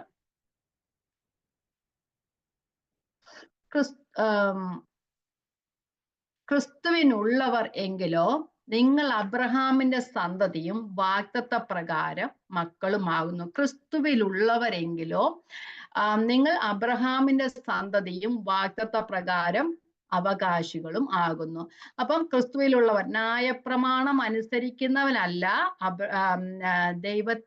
ന്യായപ്രമാണം അനുസരിക്കുന്നതല്ല അബ്രഹാമിന്റെ സന്തതി. ക്രിസ്തുവിലുള്ളവരാണ് ദൈവത്തിന്റെ സന്തതി. ക്രിസ്തുവിലുള്ളവരാണ് അബ്രഹാമിന്റെ സന്തതി എന്ന് പറയുന്നത്. അപ്പം ഇപ്പൊ ഇവിടെ എന്താ പ്രശ്നം പറ്റിയ? ഗലാത്യ സഭകളിലെ അവിടെ വന്ന ജുഡായിസേഴ്സ്, യഹൂദ മതാനുസാരികള് ഗലാത്യരെ അവരുടെ ന്യായപ്രമാണത്തിന്റെ അണ്ടറിലേക്ക് കൊണ്ടുവരുവാനായിട്ട് ശ്രമിച്ചു, അല്ലെ? അപ്പൊ അവര് ആ ന്യായപ്രമാണം കൂടെ അനുസരിച്ചാൽ മാത്രമേ രക്ഷ പ്രാപിപ്പാൻ കഴിയുകയുള്ളൂ എന്നുള്ള കാര്യം അവരോട് പറയുകയും അവരാൽ വ്യാമോഹിക്കപ്പെടുകയും ചെയ്തു. അപ്പൊ ഇവിടെ പോള് പറയാണ്, ക്രിസ്തുവാണ് അബ്രഹാമിന്റെ സന്തതി. ക്രിസ്തുവിലുള്ള എല്ലാവരും ആത്മീകമായി അബ്രഹാമിന്റെ സന്തതികളാണ്, സ്പിരിച്വൽ ചിൽഡ്രൻ ആണ്. അപ്പൊ ആ ഒരു ദൈവം നമ്മെ വിളിച്ചപ്പോ ആ ഒരു വാക്യത്തിലാണ് നമ്മെ വിളിച്ചേക്കുന്നത്. നമ്മുടെ പ്രവൃത്തിയാലല്ല നാം വാഗ്ദത്ത സന്തതികളായിത്തീരുന്നത്, കൃപയാലാണ് നാം ക്രിസ്തുവിന്റെ വാഗ്ദത്ത സന്തതി, ദൈവത്തിന്റെ വാഗ്ദത്ത സന്തതികൾ ആകുന്നത്. അപ്പം ക്രിസ്തുവേശുള്ള വിശ്വാസത്തിൽ വന്നവരെല്ലാവരും അബ്രഹാമിന്റെ സന്തതികളാണ്. ഇവിടെ നമുക്ക് കാണാം ക്രിസ്തുവിൽ എന്നൊരു പദം കാണാം. എല്ലാം ക്രിസ്തുവിലാണ്. എഫെസ്യർ ലേഖനം 1-ാം അധ്യായത്തിൽ സകലം ക്രിസ്തുവിലാണ്. ക്രിസ്തുവിൽ നമ്മെ തിരഞ്ഞെടുത്തു, മുൻനിയമിച്ചു, നമ്മളെ മക്കളാക്കി തീർത്തു. എല്ലാം ക്രിസ്തുവിലാണ്. എല്ലാത്തിന്റെ അടിസ്ഥാനം ക്രിസ്തു ആണ്. അപ്പൊ അങ്ങനെ ക്രിസ്തുവിലാണ് നമുക്ക് എല്ലാ അനുഗ്രഹങ്ങളും ലഭിക്കുന്നത്. സ്വർഗത്തിലെ സകല ആത്മീയ അനുഗ്രഹങ്ങളാലും നിങ്ങളെ നിറച്ചിരിക്കുന്നത്. അപ്പൊ അബ്രഹാമിലൂടെയുള്ള അനുഗ്രഹം ഒരു ഭൗതിക അനുഗ്രഹമല്ല എന്ന് നമുക്ക് ദിവസങ്ങളിലെല്ലാം പഠിക്കുവാനായിട്ട് കഴിഞ്ഞു. ആത്മീക അനുഗ്രഹങ്ങളാണ്. അത് തന്നെയാണ് എഫെസ്യർ 1 സ്വർഗത്തിലെ സകല ആത്മീയ അനുഗ്രഹങ്ങളാലും നിങ്ങളെ നിറച്ചിരിക്കുന്ന ദൈവം എന്ന് പറയുന്നുണ്ടല്ലേ. അപ്പൊ അബ്രഹാമിന്റെ അനുഗ്രഹം ഭൗതികമായ ഒരു അനുഗ്രഹമല്ല, ആത്മീകമായ അനുഗ്രഹമാണ്. നമ്മൾ ക്രിസ്തുവിൽ എങ്ങനെയാകുന്നു, ക്രിസ്തുവിൽ ആരായിരിക്കുന്നു എന്ന അവസ്ഥയിലാണ് നാം ആരാകുന്നു എന്ന അവസ്ഥ ആയിത്തീരുന്നത്. ക്രിസ്തുവിലായവർ ദൈവത്തിന്റെ അവകാശികളും ക്രിസ്തുവിന്റെ കൂട്ടവകാശികളുമാവുന്നു. വാഗ്ദത്തത്താൽ അബ്രഹാമിന്റെ സന്തതികളാണ് നാം, അല്ലെ. അപ്പൊ നമ്മള് ദൈവത്തിന്റെ മക്കളാണ്. നമുക്ക് ഈ ലോകത്തിലാണേലും ഭൂമിയിൽ ഇനി സ്വർഗത്തിലാണേലും നമുക്ക് ഓരോ പദവികൾ വെച്ചിട്ടുണ്ട്. സ്വർഗത്തിലാകുമ്പോൾ നാം ദൈവത്തിന്റെ മക്കള്, ഭൂമിയിലാകുമ്പോൾ നമ്മൾ അന്യോന്യം ക്രിസ്തുവിന്റെ സഹോദരൻ സഹോദരിമാരാണ്. അപ്പം ക്രിസ്തുവിലുള്ളവരെല്ലാം സഹോദരി സഹോദരന്മാരാണ്. അതുപോലെ നമുക്ക് ഹിസ്റ്റോറിക്കലായിട്ടും നമുക്കൊരു പ്രാധാന്യമുണ്ട്. കാരണം ദൈവത്തിന്റെ റിഡംഷൻ ത്തിന്റെ ആ പദ്ധതിയിലെ വീണ്ടെടുപ്പിന്റെ പദ്ധതിയിലെ ഒരു ഭാഗമായിരിക്കാൻ തന്നെ നമുക്കും ദൈവം കൃപ തന്നു. അങ്ങനെ നാം എല്ലാ രീതിയിലും വിശേഷപ്പെട്ടവരാണ്. നാം ദൈവത്തിന്റെ മക്കളാണ്. ഈ ആത്മീയ അനുഗ്രഹങ്ങളെല്ലാം ദൈവം നമുക്ക് തന്നിരിക്കുന്നു. നമുക്ക് 2 വാക്യം വായിച്ചിട്ട് അടുത്ത അധ്യായത്തിലേക്ക് പോകാം. അവസാനത്തെ വാക്യമാണല്ലോ. ഗലാത്യ ലേഖനം 3:13. ക്രിസ്തുവിലുള്ള വിശ്വാസം മൂലം നാം അബ്രഹാമിന്റെ ആത്മീക സന്തതികളാണ്. ഗലാത്യ ലേഖനം 3:13-14 വാക്യങ്ങളും വായിച്ചിട്ട് പോകാം. നമ്മൾ എങ്ങനെയാണ് ആ വിശ്വാസത്താലാണ് ആ വാഗ്ദത്ത സന്തതികൾ ആയിത്തീർന്നത്. 13 മരത്തിൽ തൂങ്ങുന്നവരെല്ലാം ശപിക്കപ്പെട്ടവർ എന്ന് എഴുതിയിരിക്കുന്ന പോലെ ക്രിസ്തു നമുക്ക് വേണ്ടി ശാപമായി തീർന്നു. ന്യായപ്രമാണത്തിന്റെ ശാപത്തിൽ നമ്മെ വിലയ്ക്ക് വാങ്ങി. അബ്രഹാമിന്റെ അനുഗ്രഹം ക്രിസ്തുവേശുവിൽ ജാതികൾക്ക് വരേണ്ടതിന് നാം ആത്മാവെന്ന വാഗ്ദത്ത വിഷയം വിശ്വാസത്താൽ പ്രാപിക്കേണ്ടത് തന്നെ. 16-ാമത്തെ വാക്യം, എന്നാൽ അബ്രഹാമിനും അവന്റെ സന്തതിക്കും വാഗ്ദത്തങ്ങൾ ലഭിച്ചു. സന്തതികൾക്കുമെന്ന അനേകരെ കുറിച്ചല്ല, നിന്റെ സന്തതിക്കുമെന്ന ഏകനെ കുറിച്ചത്രേ, അത് ക്രിസ്തു തന്നെ. നമ്മളിപ്പോ വായിച്ച വാക്യം, ക്രിസ്തുവിനുള്ളവരെങ്കിലോ നിങ്ങൾ അബ്രഹാമിന്റെ സന്തതിയും വാഗ്ദത്ത പ്രകാരം അവകാശികളുമാവുന്നു. അപ്പൊ ക്രിസ്തുവിലുള്ളവർ അബ്രഹാമിന്റെ സന്തതിയും വാഗ്ദത്ത പ്രകാരം അവകാശികളുമാണ്. 3-ാമത്തെ അധ്യായത്തിൽ നാം പ്രധാനമായും പഠിച്ച ന്യായപ്രമാണവും വാഗ്ദത്തങ്ങളും കുറിച്ചായിരുന്നു. വാഗ്ദത്തത്തിന്റെ ആ ഒരു ഔന്നത്യവും ന്യായപ്രമാണത്തിന്റെ പരിമിതികളെയും കുറിച്ച് നമ്മൾ പഠിച്ചു. ലോലെസ്നെസ് നാം പഠിച്ചു. അതുപോലെ നമ്മൾ പഠിച്ചത് ന്യായപ്രമാണം വാഗ്ദത്തവും ദൈവം കൊടുത്തതായിരുന്നെങ്കിലും 2 പശ്ചാത്തലത്തിലായിരുന്നു അത് കൊടുത്തത്. ന്യായപ്രമാണം വാഗ്ദത്തേക്കാൾ ഒട്ടും വലുതല്ല. പക്ഷെ ന്യായപ്രമാണം കാരണം യഹൂദന്മാരെ ഇടയ്ക്ക് കിട്ടിയ കുറച്ച് സാധനത്തെ മുറുകെ പിടിച്ചോണ്ടിരുന്നു. അവര് പറയുന്ന ന്യായപ്രമാണം പ്രമാണിക്കുന്നവരെല്ലാം ദൈവത്തിന്റെ മക്കളെന്നായിരുന്നു. പക്ഷെ ആത്മീയമായി നമ്മൾ ഇവിടെ പറയുന്നത്, പൗലോസ് അപ്പോസ്തലൻ പറയുന്നത്, അബ്രഹാമിന്റെ വാഗ്ദത്താലാണ് നമുക്ക് ദൈവത്തിന്റെ മക്കളായി തീരുന്ന, അല്ലെ അബ്രഹാമിന്റെ വാഗ്ദത്ത സന്തതികളായി തീരുന്ന ക്രിസ്തുവിലൂടെയാണ് എന്ന് പറഞ്ഞു. അപ്പൊ ന്യായപ്രമാണം വാഗ്ദത്തിന് ഒരിക്കലും എതിരല്ല, വിരുദ്ധമല്ല. അത് പരസ്പര പൂരകങ്ങളാണ്. രണ്ടും രണ്ടിനെ അന്യോന്യം ഉറപ്പിക്കുകയാണ് ചെയ്യുന്നത്. അതുപോലെ തന്നെ ന്യായപ്രമാണം ത്തിന് കഴിയാത്തതിന് കൃപയ്ക്ക് കഴിയും. ന്യായപ്രമാണത്തിലെല്ലാം കഴിയത്തില്ല. കാരണം അത് ജീവൻ നൽകുന്നില്ല, അത് നീതീകരിക്കുന്നില്ല, അത് ദൈവത്തോട് നമ്മെ അടുപ്പിക്കുന്നില്ല. അതുപോലെ തന്നെ കൃപയാലാണ് നാം ദൈവത്തിങ്കലേക്ക് വരുന്നത്. പിന്നെ അപ്പൊ ന്യായപ്രമാണമാണ് ദൈവം കുറച്ച് സമയത്തേക്ക് മാത്രം, അത് ക്രിസ്തുവിന്റെ വരവോൾ ഒരു ടെർമിനൽ പോയിന്റ് ഉണ്ടായിരുന്നു, അത് ക്രിസ്തുവാണ് എന്ന് നാം പഠിച്ചു. പക്ഷെ ന്യായപ്രമാണം എന്ന് പറയുന്നത് നമ്മളെ ക്രിസ്തുവിലേക്ക് നടത്തുവാൻ ശിശുപാലകനായി തീർന്നു. ന്യായപ്രമാണം നമ്മൾ ബൈബിളിന്റെ വെളിച്ചത്തിലൂടെ മുഴുവൻ ബൈബിളിലൊന്ന് നോക്കിയാല് എങ്ങനെ പറയുന്നുണ്ട്, ന്യായപ്രമാണം ഒരു മശിക വരുന്നു എന്ന് അവരോട് കാണിച്ചിരുന്നു. നിങ്ങൾ മശികയ്ക്ക് വേണ്ടി കാത്തിരിക്കുകയായിരുന്നു. അവരെ ആ ഒരു മശികയ്ക്ക് വേണ്ടി കാത്തിരുന്നു. പക്ഷെ സുവിശേഷങ്ങളിൽ നമ്മൾ കാണുന്ന ആ മശിക ക്രിസ്തുവാണ് എന്ന് അവിടെ നമ്മളെ കാണിക്കുന്നുണ്ട്. അതുപോലെ തന്നെ നമ്മൾ അപ്പോസ്തല പ്രവൃത്തികൾ മുതൽ റെവലേഷൻ വരെ വായിക്കുമ്പോൾ ക്രിസ്തുവിലെയുള്ള അനുഗ്രഹങ്ങളെല്ലാം നമുക്ക് എങ്ങനെ അവകാശികളാകാം എന്നാണ് പറയുന്നത്. ഒന്നുകൂടെ പറയാം, പഴയ നിയമം നമുക്ക് വേണ്ട എന്നല്ല, പഴയ നിയമത്തോട് നാം മശിഹായെ ഒരു മശിഹ വരുന്നുണ്ടെന്ന് അവരോട് പറയുന്നു, അല്ലെങ്കിൽ നമ്മോട് പറയുന്നു. പുതിയ നിയമത്തിൽ നമ്മൾ സുവിശേഷത്തിൽ കാണുന്ന ആ മഷിക ഇപ്പോൾ ഇവിടെ വന്നിരിക്കുന്നു. ആ മഷിക നിങ്ങൾ പ്രതീക്ഷിക്കുന്ന മഷികയാണ് ഇതെന്ന് കർത്താവിനെ ചൂണ്ടിക്കാട്ടി പറയുന്നു. അതുപോലെ തന്നെ നമ്മള് അപ്പോസ്തല പ്രവൃത്തികൾ മുതൽ വെളിപ്പാട് വരെ നമ്മൾ നോക്കുമ്പോൾ ആ ക്രിസ്തുവിലെ അവകാശങ്ങളെല്ലാം നമുക്ക് എങ്ങനെ പ്രാപിക്കാമെന്ന് പറയുന്നുണ്ട്. നമ്മള് ക്രിസ്തുവിലൂടെയാണ് അവകാശം ആയിത്തീരുന്നത്. അപ്പൊ നമ്മള് ഇനി നമുക്ക് 4-ാം അധ്യായത്തിലേക്ക് പോകാം. 4-ാം അധ്യായത്തില് നാം കാണുന്നത് ആ പുത്രന്മാരും അവകാശികളും എന്ന ആ ഒരു ടോപ്പിക്കാണ് കാണുന്നത്. നാം ക്രിസ്തുയേശുവിലെ വാഗ്ദത്തം, നാം ആ ഒരു അബ്രഹാമിന്റെ വാഗ്ദത്തം മൂലം ക്രിസ്തുയേശുവിന്റെ മക്കളും അവകാശികളും ആയിത്തീർന്നു എന്ന് കാണുന്നുണ്ട്. ആ അവകാശം അബ്രഹാമിലൂടെ എങ്ങനെയാണ് നമുക്ക് ലഭിക്കുന്നത് എന്ന് പറയുന്നു. അവിടെ വാഗ്ദത്ത സന്തതിയും ജഡപ്രകാരമുള്ള സന്തതിയും എന്നൊക്കെ പറയുന്നുണ്ട്. അപ്പൊ കൃപയും ന്യായ പ്രമാണം തമ്മിലുള്ള വ്യത്യാസങ്ങളാണ് കാണുന്നത്. അവിടെ 2 പ്രമാണം കാണിക്കുന്നുണ്ട്. അവിടെ ഒരു ആലങ്കാരികമായിട്ട് അല്ലെങ്കിൽ ഒരു അലഗോറിക്കലായിട്ടുള്ള ഒരു ദൃഷ്ടാന്തം അബ്രഹാമിന്റെ ചരിത്രത്തിൽ നമുക്ക് കാണുന്നു. അവിടെ നമ്മള് 2 നിയമം കാണുന്നു. അവിടെ അബ്രഹാമിന്റെ ചരിത്രം നോക്കുമ്പോൾ അവിടെ 2 ഭാര്യമാരെ കാണുന്നു, ഹാഗാറും അതുപോലെ തന്നെ സാറായും 2 മക്കളെ കാണുന്നു, ഇശ്മായേലും യിസ്ഹാക്കും. അതുപോലെ തന്നെ പറയുന്ന 2 സ്ഥലം കാണുന്നു, സ്വർഗീയ യെരൂശലേമും ഭൗമിക യെരൂശലേമും. അതുപോലെ തന്നെ അത് ഭൗതികമായി നമ്മൾ അങ്ങനെ പറയുന്നെങ്കിൽ ആത്മീയമായി അതിന്റെ വലിയ അർത്ഥമുണ്ട്. അത് 2 നിയമങ്ങളാണ് അത് സൂചിപ്പിക്കുന്നത് എന്ന് കാണുന്നുണ്ട്. അതെല്ലാം നമ്മൾ പഠിച്ചു വരാം. ഇനി നമുക്ക് 1-ാമത്തെ വാക്യത്തിലേക്ക് പോകാം. 1-ഉം 2-ഉം ഞാൻ വായിക്കാം. 1-ഉം 2-ഉം വാക്യങ്ങൾ. 4-ന്റെ 1-2. അവകാശി സർവത്തിനും യജമാനൻ എങ്കിലും ശിശുവായിരിക്കുന്നിടത്തോളം ദാസനേക്കാൾ ഒട്ടും വിശേഷതയുള്ളവനല്ല. പിതാവ് നിശ്ചയിച്ച അവധിയോളം രക്ഷകന്മാർക്കും ഗൃഹവിചാരകന്മാർക്കും കീഴ്പ്പെട്ടവനത്രേ എന്ന് ഞാൻ പറയുന്നു.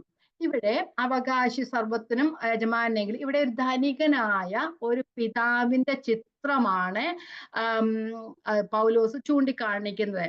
ആ ഒരു ക്രിസ്തുവിലുള്ള നമ്മുടെ അവസ്ഥയെ കുറിച്ച് വിശദീകരിക്കുവാനായിട്ട് അങ്ങനെ നാം ക്രിസ്തു വിശ്വാസത്തിൽ വന്നതിന് ശേഷവും അതിനു മുമ്പേയും നമ്മളുടെ അവസ്ഥകളെ ചൂണ്ടിക്കാണിപ്പിക്കാൻ ഒരു ധനികനായ ഒരു പിതാവിന്റെ ചിത്രം അല്ലെങ്കിൽ ഒരു എക്സാമ്പിൾ ഇവിടെ പറഞ്ഞിരിക്കുന്നു. ശിശു എന്ന് പറയുമ്പോൾ ഒരു ചൈൽഡ് അല്ലെങ്കിൽ ഒരു മൈനറെ ഇവിടെ ഒരു സ്പെസിഫിക് ഏജ് പറയുന്നില്ല. എന്നിരുന്നാലും ഒരു അഡൽട്ടിന്റെ പക്വതയിലേക്ക് എത്തും വരെ എന്ന് നമുക്കറിയാം. നമുക്ക് പഠിക്കുമ്പോൾ നമുക്ക് വായിക്കുമ്പോൾ അത് മനസ്സിലാക്കുവാനായിട്ട് കഴിയും.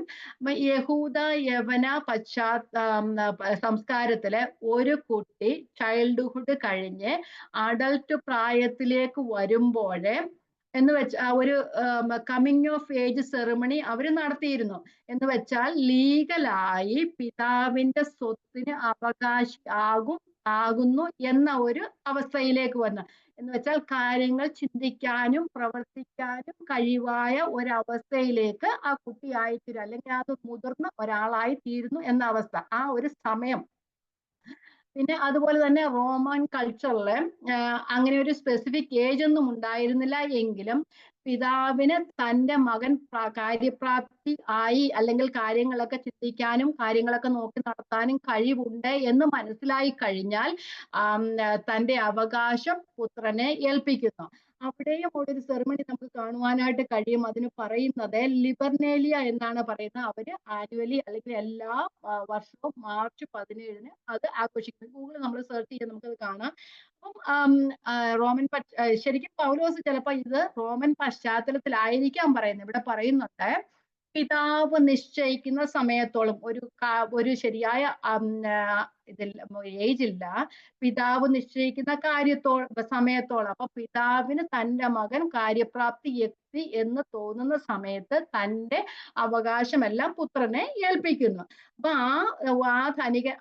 ഇവിടെ പറയുന്ന അവകാശി സർവത്തിനും യജമാനനെങ്കിലും, അപ്പം കുഞ്ഞായിരുന്നാലും അവകാശിയാണ്, യജമാനൻ ആകാനുള്ള അവസ്ഥയിലാണ്. എങ്കിലും മകൻ ശിശു ആയിരിക്കുന്നിടത്തോളം കാലം മകന്റെ അവസ്ഥ എന്ന് പറയുന്ന ഒരു ദാസന്റെ അവസ്ഥയ്ക്ക് തുല്യമാണ്. കാരണം പിതാവ് സകലവും നോക്കി നടത്താനായിട്ട് ഗൃഹപാലകന്മാരെയും അങ്ങനെ എന്താ പറയുന്നെ ഗൃഹവിചാരകന്മാരെയും മറ്റ് സംരക്ഷകരെയൊക്കെ ഏൽപ്പിച്ചിരിക്കുന്നു. മകൻ സർവ്വത്തിനും അധികാരിയാണെങ്കിലും മകൻ പ്രായപൂർത്തിയായതിനു ശേഷം മാത്രമേ മകനെ ഈ അധികാരങ്ങളും അവകാശങ്ങളും ഒക്കെ പിതാവ് ഏൽപ്പിക്കാറുള്ളൂ. അപ്പൊ ഇവിടെ പറയുന്ന പൗലോസ് പറയുന്ന പ്രായപൂർത്തിയാകാത്ത മനുഷ്യൻ പ്രായപൂർത്തിയാകാത്ത മകൻ അവകാശി ആണ് എങ്കിലും മറ്റുള്ള ദാസന്മാരെക്കാൾ ഒന്നും വിശേഷതയുള്ളവനല്ല. അപ്പൊ ആ അവകാശിയാണ് എങ്കിൽ തന്നെയും മറ്റുള്ളവരെക്കാൾ താഴെയാണ്. കാരണം ഇത് ചെയ്യരുത് അത് ചെയ്യരുത് എന്ന് കാരണം അറിയില്ലല്ലോ, പ്രായപൂർത്തിയായിട്ടില്ല, പക്വതയായിട്ടില്ല. അതുകൊണ്ട് അവരുടെ നിയന്ത്രണത്തിലാണ് അത് ഡോണ്ട് ഡു ദിസ് ഡോണ്ട് അങ്ങനെയൊക്കെയുള്ള കാര്യങ്ങളിൽ അവനെ എപ്പോഴും നടത്തിക്കൊണ്ടിരിക്കും. കാരണം ഒരു അധികാരവും ഏൽപ്പിച്ചു കൊടുക്കില്ല പ്രായപൂർത്തി ആകുന്നത് വരെ. അപ്പൊ ഇവിടെ പറയുന്നു പിതാവിന്റെ അവകാശം പുത്രന് ഉണ്ട് എങ്കിൽ തന്നെയും ഗൃഹവിചാരകന്മാരെക്കാളൊന്നും വലിയവൻ അല്ല. അതുപോലെയാണ് ന്യായപ്രമാണത്തിന് കീഴിലുള്ള എല്ലാവരും ഒരു ശൈശവ അവസ്ഥയിലാണ് എന്നാണ് പൗലോസ് അപ്പോസ്തലൻ പറയുന്നത്. അപ്പം ദൈവം അവരെ കുറിച്ച് ആയിരിക്കരുത് എന്ന അവസ്ഥയിലാണ് അവര് ആയിരിക്കുന്നത്. നമ്മൾ എല്ലാവരും ക്രിസ്തുവിൽ പക്വതയുള്ളവരാകണം എന്ന് ആഗ്രഹിക്കുന്നതല്ലേ ദൈവം ആഗ്രഹിക്കുന്നത്. അപ്പൊ ന്യായപ്രമാണത്തിന്റെ അണ്ടറിലുള്ള എല്ലാവരും ദൈവം ആഗ്രഹിക്കാത്ത അവസ്ഥയിലാണ് എന്നാൽ ക്രിസ്തുവിന്റെ വരവോട് കൂടി വിശ്വാസികൾക്ക് പുത്രത്വം ഒരു പുത്രത്തിന്റെ അവകാശം ലഭിക്കുന്നു. ന്യായപ്രമാണം നമ്മെ ശിശുപാലകനായിട്ട് പുത്രത്വത്തിലേക്ക് നമ്മെ നടത്തുന്നു, ആ ക്രിസ്തുവിലേക്ക് നമ്മെ നടത്തുന്നു. നമ്മൾ അവകാശികളായതിനു ശേഷം നാം ഇനി ന്യായപ്രമാണത്തിന്റെ കീഴിലല്ല, ശിശുപാലകന്റെ കീഴിലല്ല എന്ന് പറയുന്നത്. അപ്പൊ നാം പക്വതയായി ക്രിസ്തുവിൽ ഉള്ളവരായപ്പോൾ നാം സകലത്തിനും അവകാശികളാണ്. നമ്മൾ അവകാശികളായിരുന്നെങ്കിലും നമുക്ക് ഒരിക്കലും കിട്ടിയിട്ടില്ല. ക്രിസ്തുവിലാകുമ്പോഴാണ് നാം സകലത്തിനും അവകാശികൾ ആകുന്നത്. ഓക്കെ, ഇവിടെ പറയുന്നുണ്ട് അപ്പൊ ഇവിടെ പിതാവ് നിശ്ചയിച്ച അവധിയോളം ദൈവം ഒരു അവധി വെച്ചിട്ടുണ്ട്. അപ്പൊ നാം ക്രിസ്തുവിലേക്ക് വരുമ്പോൾ നാം ദൈവത്തിന്റെ അല്ലെ ക്രിസ്തുവിലുള്ള സകലത്തിനും അവകാശികളായി തീരുന്നു. അതുപോലെ മൂന്നാമത്തെ വാക്യം, അതുപോലെ നാമും ശിശുക്കളായിരുന്നപ്പോൾ ലോകത്തിന്റെ ആദ്യ പാഠങ്ങളിൽ കീഴ്പ്പെട്ടിരുന്നു. നാമും ശിശുക്കളായിരുന്നപ്പോൾ ലോകത്തിന്റെ ആദ്യ പാഠങ്ങൾക്ക് കീഴ്പ്പെട്ടിരിക്കുന്നു. ഇംഗ്ലീഷ് പറഞ്ഞ ഈവൻസ് ഓഫ് വി, ആ ഒരു ശിശുവിന്റെ സാദൃശ്യം വെച്ച് നമ്മുടെ ആത്മീക അവസ്ഥയെ പോൾ വിശദീകരിക്കുകയാണ് ചെയ്യുന്നത്. നാം മക്കളാകുന്നതിന് മുമ്പേ ഈ ലോകത്തിന്റെ ആദ്യ പാഠത്തിന് കീഴ്പ്പെട്ടിരുന്നു. ന്യായപ്രമാണത്തിന്റെ കീഴിൽ യഹൂദന്മാരുടെ അവസ്ഥയും ഇപ്പോഴും അത് തന്നെയാണ്. അടിമകളെ പോലെ നാം പറഞ്ഞ ന്യായപ്രമാണത്തിൽ അടച്ചു സൂക്ഷിച്ചിരിക്കുന്നൊക്കെ പറയുന്നുണ്ട് അല്ലെ. അപ്പൊ ആ ന്യായപ്രമാണത്തിന്റെ ആ കൽപ്പനകൾക്ക് അനുശാസനകൾക്കും വിധേയരായി ജീവിക്കേണ്ട അവസ്ഥയിലാണ് ഇപ്പോഴും ന്യായപ്രമാണത്തിന്റെ കീഴിലുള്ളവർ.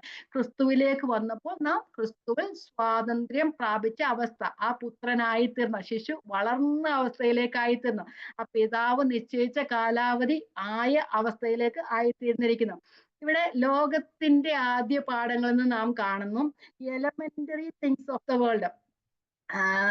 ചിലവർ പറയുന്ന basic letters of the alphabet, ആദ്യാക്ഷരങ്ങൾ, ABC ഓഫ് ദ യൂണിവേഴ്സ്.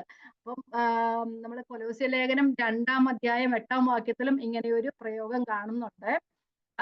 കൊലോസ്യ ലേഖനം 2:8, തത്വജ്ഞാനവും വെറും വഞ്ചനയും കൊണ്ട് ആരും നിങ്ങളെ കവർന്ന് കളയാതിരിപ്പാൻ നോക്കുവേൻ. അത് മനുഷ്യരുടെ സമ്പ്രദായത്തിന് ഒത്തവണ്ണവും ലോകത്തിന്റെ ആദ്യ പാഠങ്ങൾക്ക് ഒത്തവണ്ണമാണ്. ഇവിടെ തത്വജ്ഞാനവും ഒക്കെ ഉണ്ട്, ജ്ഞാനം എല്ലാവരും കൊണ്ട്. കർത്താവ് പറയും അത് ലോകത്തിന്റെ ആദ്യ പാഠം എന്നാണ് പൗലോസ് പറഞ്ഞത്. ഇത് ലോകത്തിന്റെ ആദ്യ പാഠം എന്നാണ് പറഞ്ഞിരിക്കുന്നത്. വിശ്വാസിയുടെ ഒരു പക്വതയിലേക്ക് എത്താത്ത എല്ലാത്തിനെയും വചനം വിളിക്കുന്ന പേരാണ് ലോകത്തിന്റെ ആദ്യ പാഠങ്ങൾ. ഒന്നുകൂടെ പറയാം, വിശ്വാസിയുടെ പക്വതയിലേക്ക് എത്താത്ത എല്ലാത്തിനെയും വചനം വിളിക്കുന്ന പേരാണ് ലോകത്തിന്റെ ആദ്യ പാഠങ്ങൾ. ഒരു എക്സാമ്പിൾ നമുക്ക് നോക്കാം. 1 കൊരിന്ത്യർ 3-ാം അധ്യായത്തില് 1 മുതൽ 3 വരെയുള്ള വാക്യങ്ങൾ. അവര് വിശ്വാസികളാണ് എങ്കിലും പൗലോസ് അവരെ വിളിക്കുന്നത് എന്താ? അവര് ജഡികന്മാരെന്നാ വിളിക്കുന്നല്ലേ. 1 കൊരിന്ത്യർ 3:1. എന്നാൽ സഹോദരന്മാരെ, നിങ്ങളോട് എനിക്ക് ആത്മീകന്മാരോട് എന്ന പോലെയല്ല, ജഡികന്മാരോട് എന്ന പോലെ, ക്രിസ്തുവിൽ ശിശുക്കളായവരോട് എന്ന പോലെ അത്രേ സംസാരിപ്പാൻ കഴിഞ്ഞത്. ഭക്ഷണമല്ല പാലത്രേ ഞാൻ നിങ്ങൾക്ക് തന്നത്, ഭക്ഷിപ്പാൻ നിങ്ങൾക്ക് കഴിവില്ലായിരുന്നു, ഇന്നും കഴിവായിട്ടില്ല, ഇന്നും നിങ്ങൾ ജഡികന്മാരല്ലോ. നിങ്ങളുടെ ഇടയിൽ ഈർഷ്യവും പിണക്കവും ഇരിക്കെ നിങ്ങൾ ജഡികന്മാരും ശേഷം മനുഷ്യരെ പോലെ നടക്കുന്നവരല്ലയോ. ചിന്തിക്കുക, നമ്മുടെ ചുറ്റും നോക്കുക, നമ്മളിലേക്ക് നോക്കുക. നമ്മളിലും ഇങ്ങനെയൊക്കെ ഉണ്ടെങ്കിൽ നമ്മൾ ഇപ്പോഴും ജഡികന്മാരും ശേഷം മനുഷ്യരെ പോലെ നടക്കുന്നവരുമാണ്. ആ കാര്യത്തിനാണ് വചനം വിളിക്കുന്ന പേര് ശിശു, അല്ലെന്നുണ്ടെങ്കിൽ ലോകത്തിന്റെ ആദ്യ പാഠം എന്ന് വിളിക്കുന്നത്. അപ്പം ക്രിസ്തുവിലുള്ള സ്വാതന്ത്ര്യം പ്രാപിച്ചിട്ടില്ല, ഇപ്പോഴും ചില ചട്ടങ്ങൾക്കും ആചാരങ്ങൾക്കും ഒക്കെ കീഴിലാണ്. നമുക്കറിയാം ക്രിസ്തീയ കോളത്തിൽ ഇപ്പോഴും ഇങ്ങനെയൊക്കെ തന്നെ നടക്കുന്നുണ്ടല്ലേ. ക്രിസ്തുവിൽ എല്ലാവരും സ്വതന്ത്രനാണെങ്കിൽ എന്നിലും ലോകത്തിന്റെ ആദിപാഠങ്ങൾക്ക് അനുസരിച്ച് പോകുന്നു. ഓരോ നമ്മുടെ ജീവിതത്തിന്റെ ഓരോ എന്താ പറയുന്നത്, ചില ആചാരങ്ങളും അനുഷ്ഠാനങ്ങളും ഒക്കെ, കല്യാണം അങ്ങനെയുള്ള കാര്യങ്ങൾ ഇപ്പോഴും ആ ആചാരം അനുഷ്ഠാനങ്ങളൊക്കെ നിലനിന്നിരിക്കുന്നുണ്ട്. പണ്ടത്തെ ആ ലോകത്തിന്റെ ആദ്യപാഠം, രാഹുകാലം നോക്കുക, അങ്ങനെയുള്ള എല്ലാ കാര്യങ്ങളും. ചില പറയുന്നത് കേട്ടിട്ടുണ്ട്, അയ്യോ പിന്നെ മറ്റുള്ളവർ ചെയ്യുമ്പം നമുക്ക് അങ്ങനെ ചെയ്യാതിരിക്കുന്നത് നാണക്കേടല്ലേ എന്നൊക്കെ ചോദിക്കാറുണ്ട് അല്ലെ. ക്രിസ്തുവിൽ സ്വാതന്ത്ര്യം പ്രാപിച്ചവർക്ക് അതിന്റെ ഒന്നും ആവശ്യമില്ല. രാഹുവും കേതുവും ഒന്നും നമ്മളെ ഒരു വിധത്തിലും നമ്മളെ ബദ്ധരാക്കി വെക്കുന്നില്ല. നമ്മൾ ക്രിസ്തുവിൽ സ്വതന്ത്രരാണ്. അതുകൊണ്ട് നമ്മൾ ഇതിന്റെ ഒന്നും അടിമത്തത്തിലായില്ല. ഒരിക്കൽ നാം ഇതിന്റെയൊക്കെ അടിമത്തത്തിലായിരുന്നു, പക്ഷെ നാം ഇപ്പോൾ ഒന്നിന്റെയും അടിമത്തിലല്ല. അപ്പം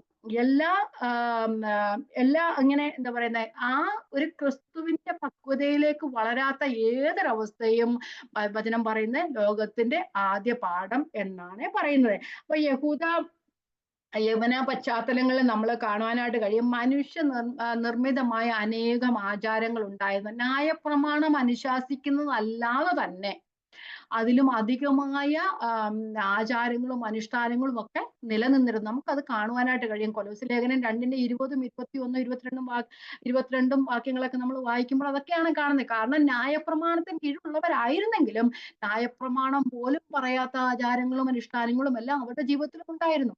വായിക്കാം, 2:20.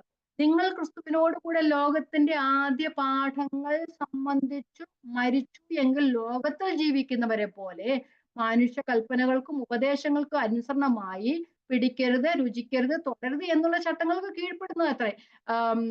ഇതെല്ലാം ഉപയോഗത്താൽ നശിച്ചു പോകുന്ന അത്രേ. എന്നിട്ട് 18-ാമത്തെ വാക്യത്തിൽ ഇങ്ങനെ പറയുന്നുണ്ട്, താഴ്മയിലും ദൂതന്മാരെ ആരാധിക്കുന്നതിലും രസിച്ച് സ്വന്തം ദർശനങ്ങൾ പ്രവേശിക്കുകയും തന്റെ ജഡമനസ്സിനായി വെറുതെ ചീർക്കുകയും ആ ഒരവസ്ഥ, താഴ്മയിലെ ദൂതന്മാരെ ആരാധിക്കുക അങ്ങനെയൊക്കെ, അതൊന്നും വചനത്തിനൊന്നും ഉള്ള കാര്യമൊന്നുമല്ല. 23 വാക്യം അതൊക്കെ തന്നെയാണ്, ഞാൻ വായിക്കുന്നില്ല. അപ്പം പൗലോസ് പറയുന്നുണ്ട്, ചിലർ ജ്ഞാനമെന്ന് വിചാരിക്കുന്നെങ്കിലും തത്വജ്ഞാനം ഒക്കെ ഉണ്ടെന്ന് പറയുന്നെങ്കിൽ അതെല്ലാം ലോകത്തിന്റെ ആദ്യ പാഠങ്ങളാണ്. അത് വെറും ജഡത്തിന്റെ അഭിലാഷങ്ങളാണ്. ലോകത്തിന്റെ ജ്ഞാനമെല്ലാം ദൈവസന്നിധിയിൽ വ്യർത്ഥമാണ്, അല്ലെങ്കിൽ ഭോഷത്വമാണ് എന്ന് പറയുന്നുണ്ട്.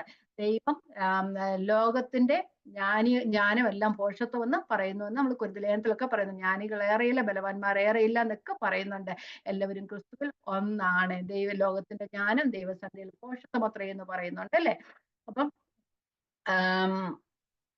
അപ്പൊ ക്രിസ്തുവിലുള്ളവരെ ആ ഒരു മുതിർന്ന അവസ്ഥയിലേക്ക് ആയിത്തീരുക, ക്രിസ്തുവിന്റെ അവകാശത്തിലേക്ക് ആയിത്തീരുന്നുണ്ട്. അപ്പൊ നാം ഇതിന് ശിശുക്കളെ പോലെയല്ല, നാം ക്രിസ്തുവിൽ വളരണം, ക്രിസ്തുവിനെ ധരിക്കണം, ക്രിസ്തുവിനെ പോലെ നാം ജീവിക്കണം എന്ന അവസ്ഥയിൽ ആയിത്തീരുകയാണ് ചെയ്യുന്നത്.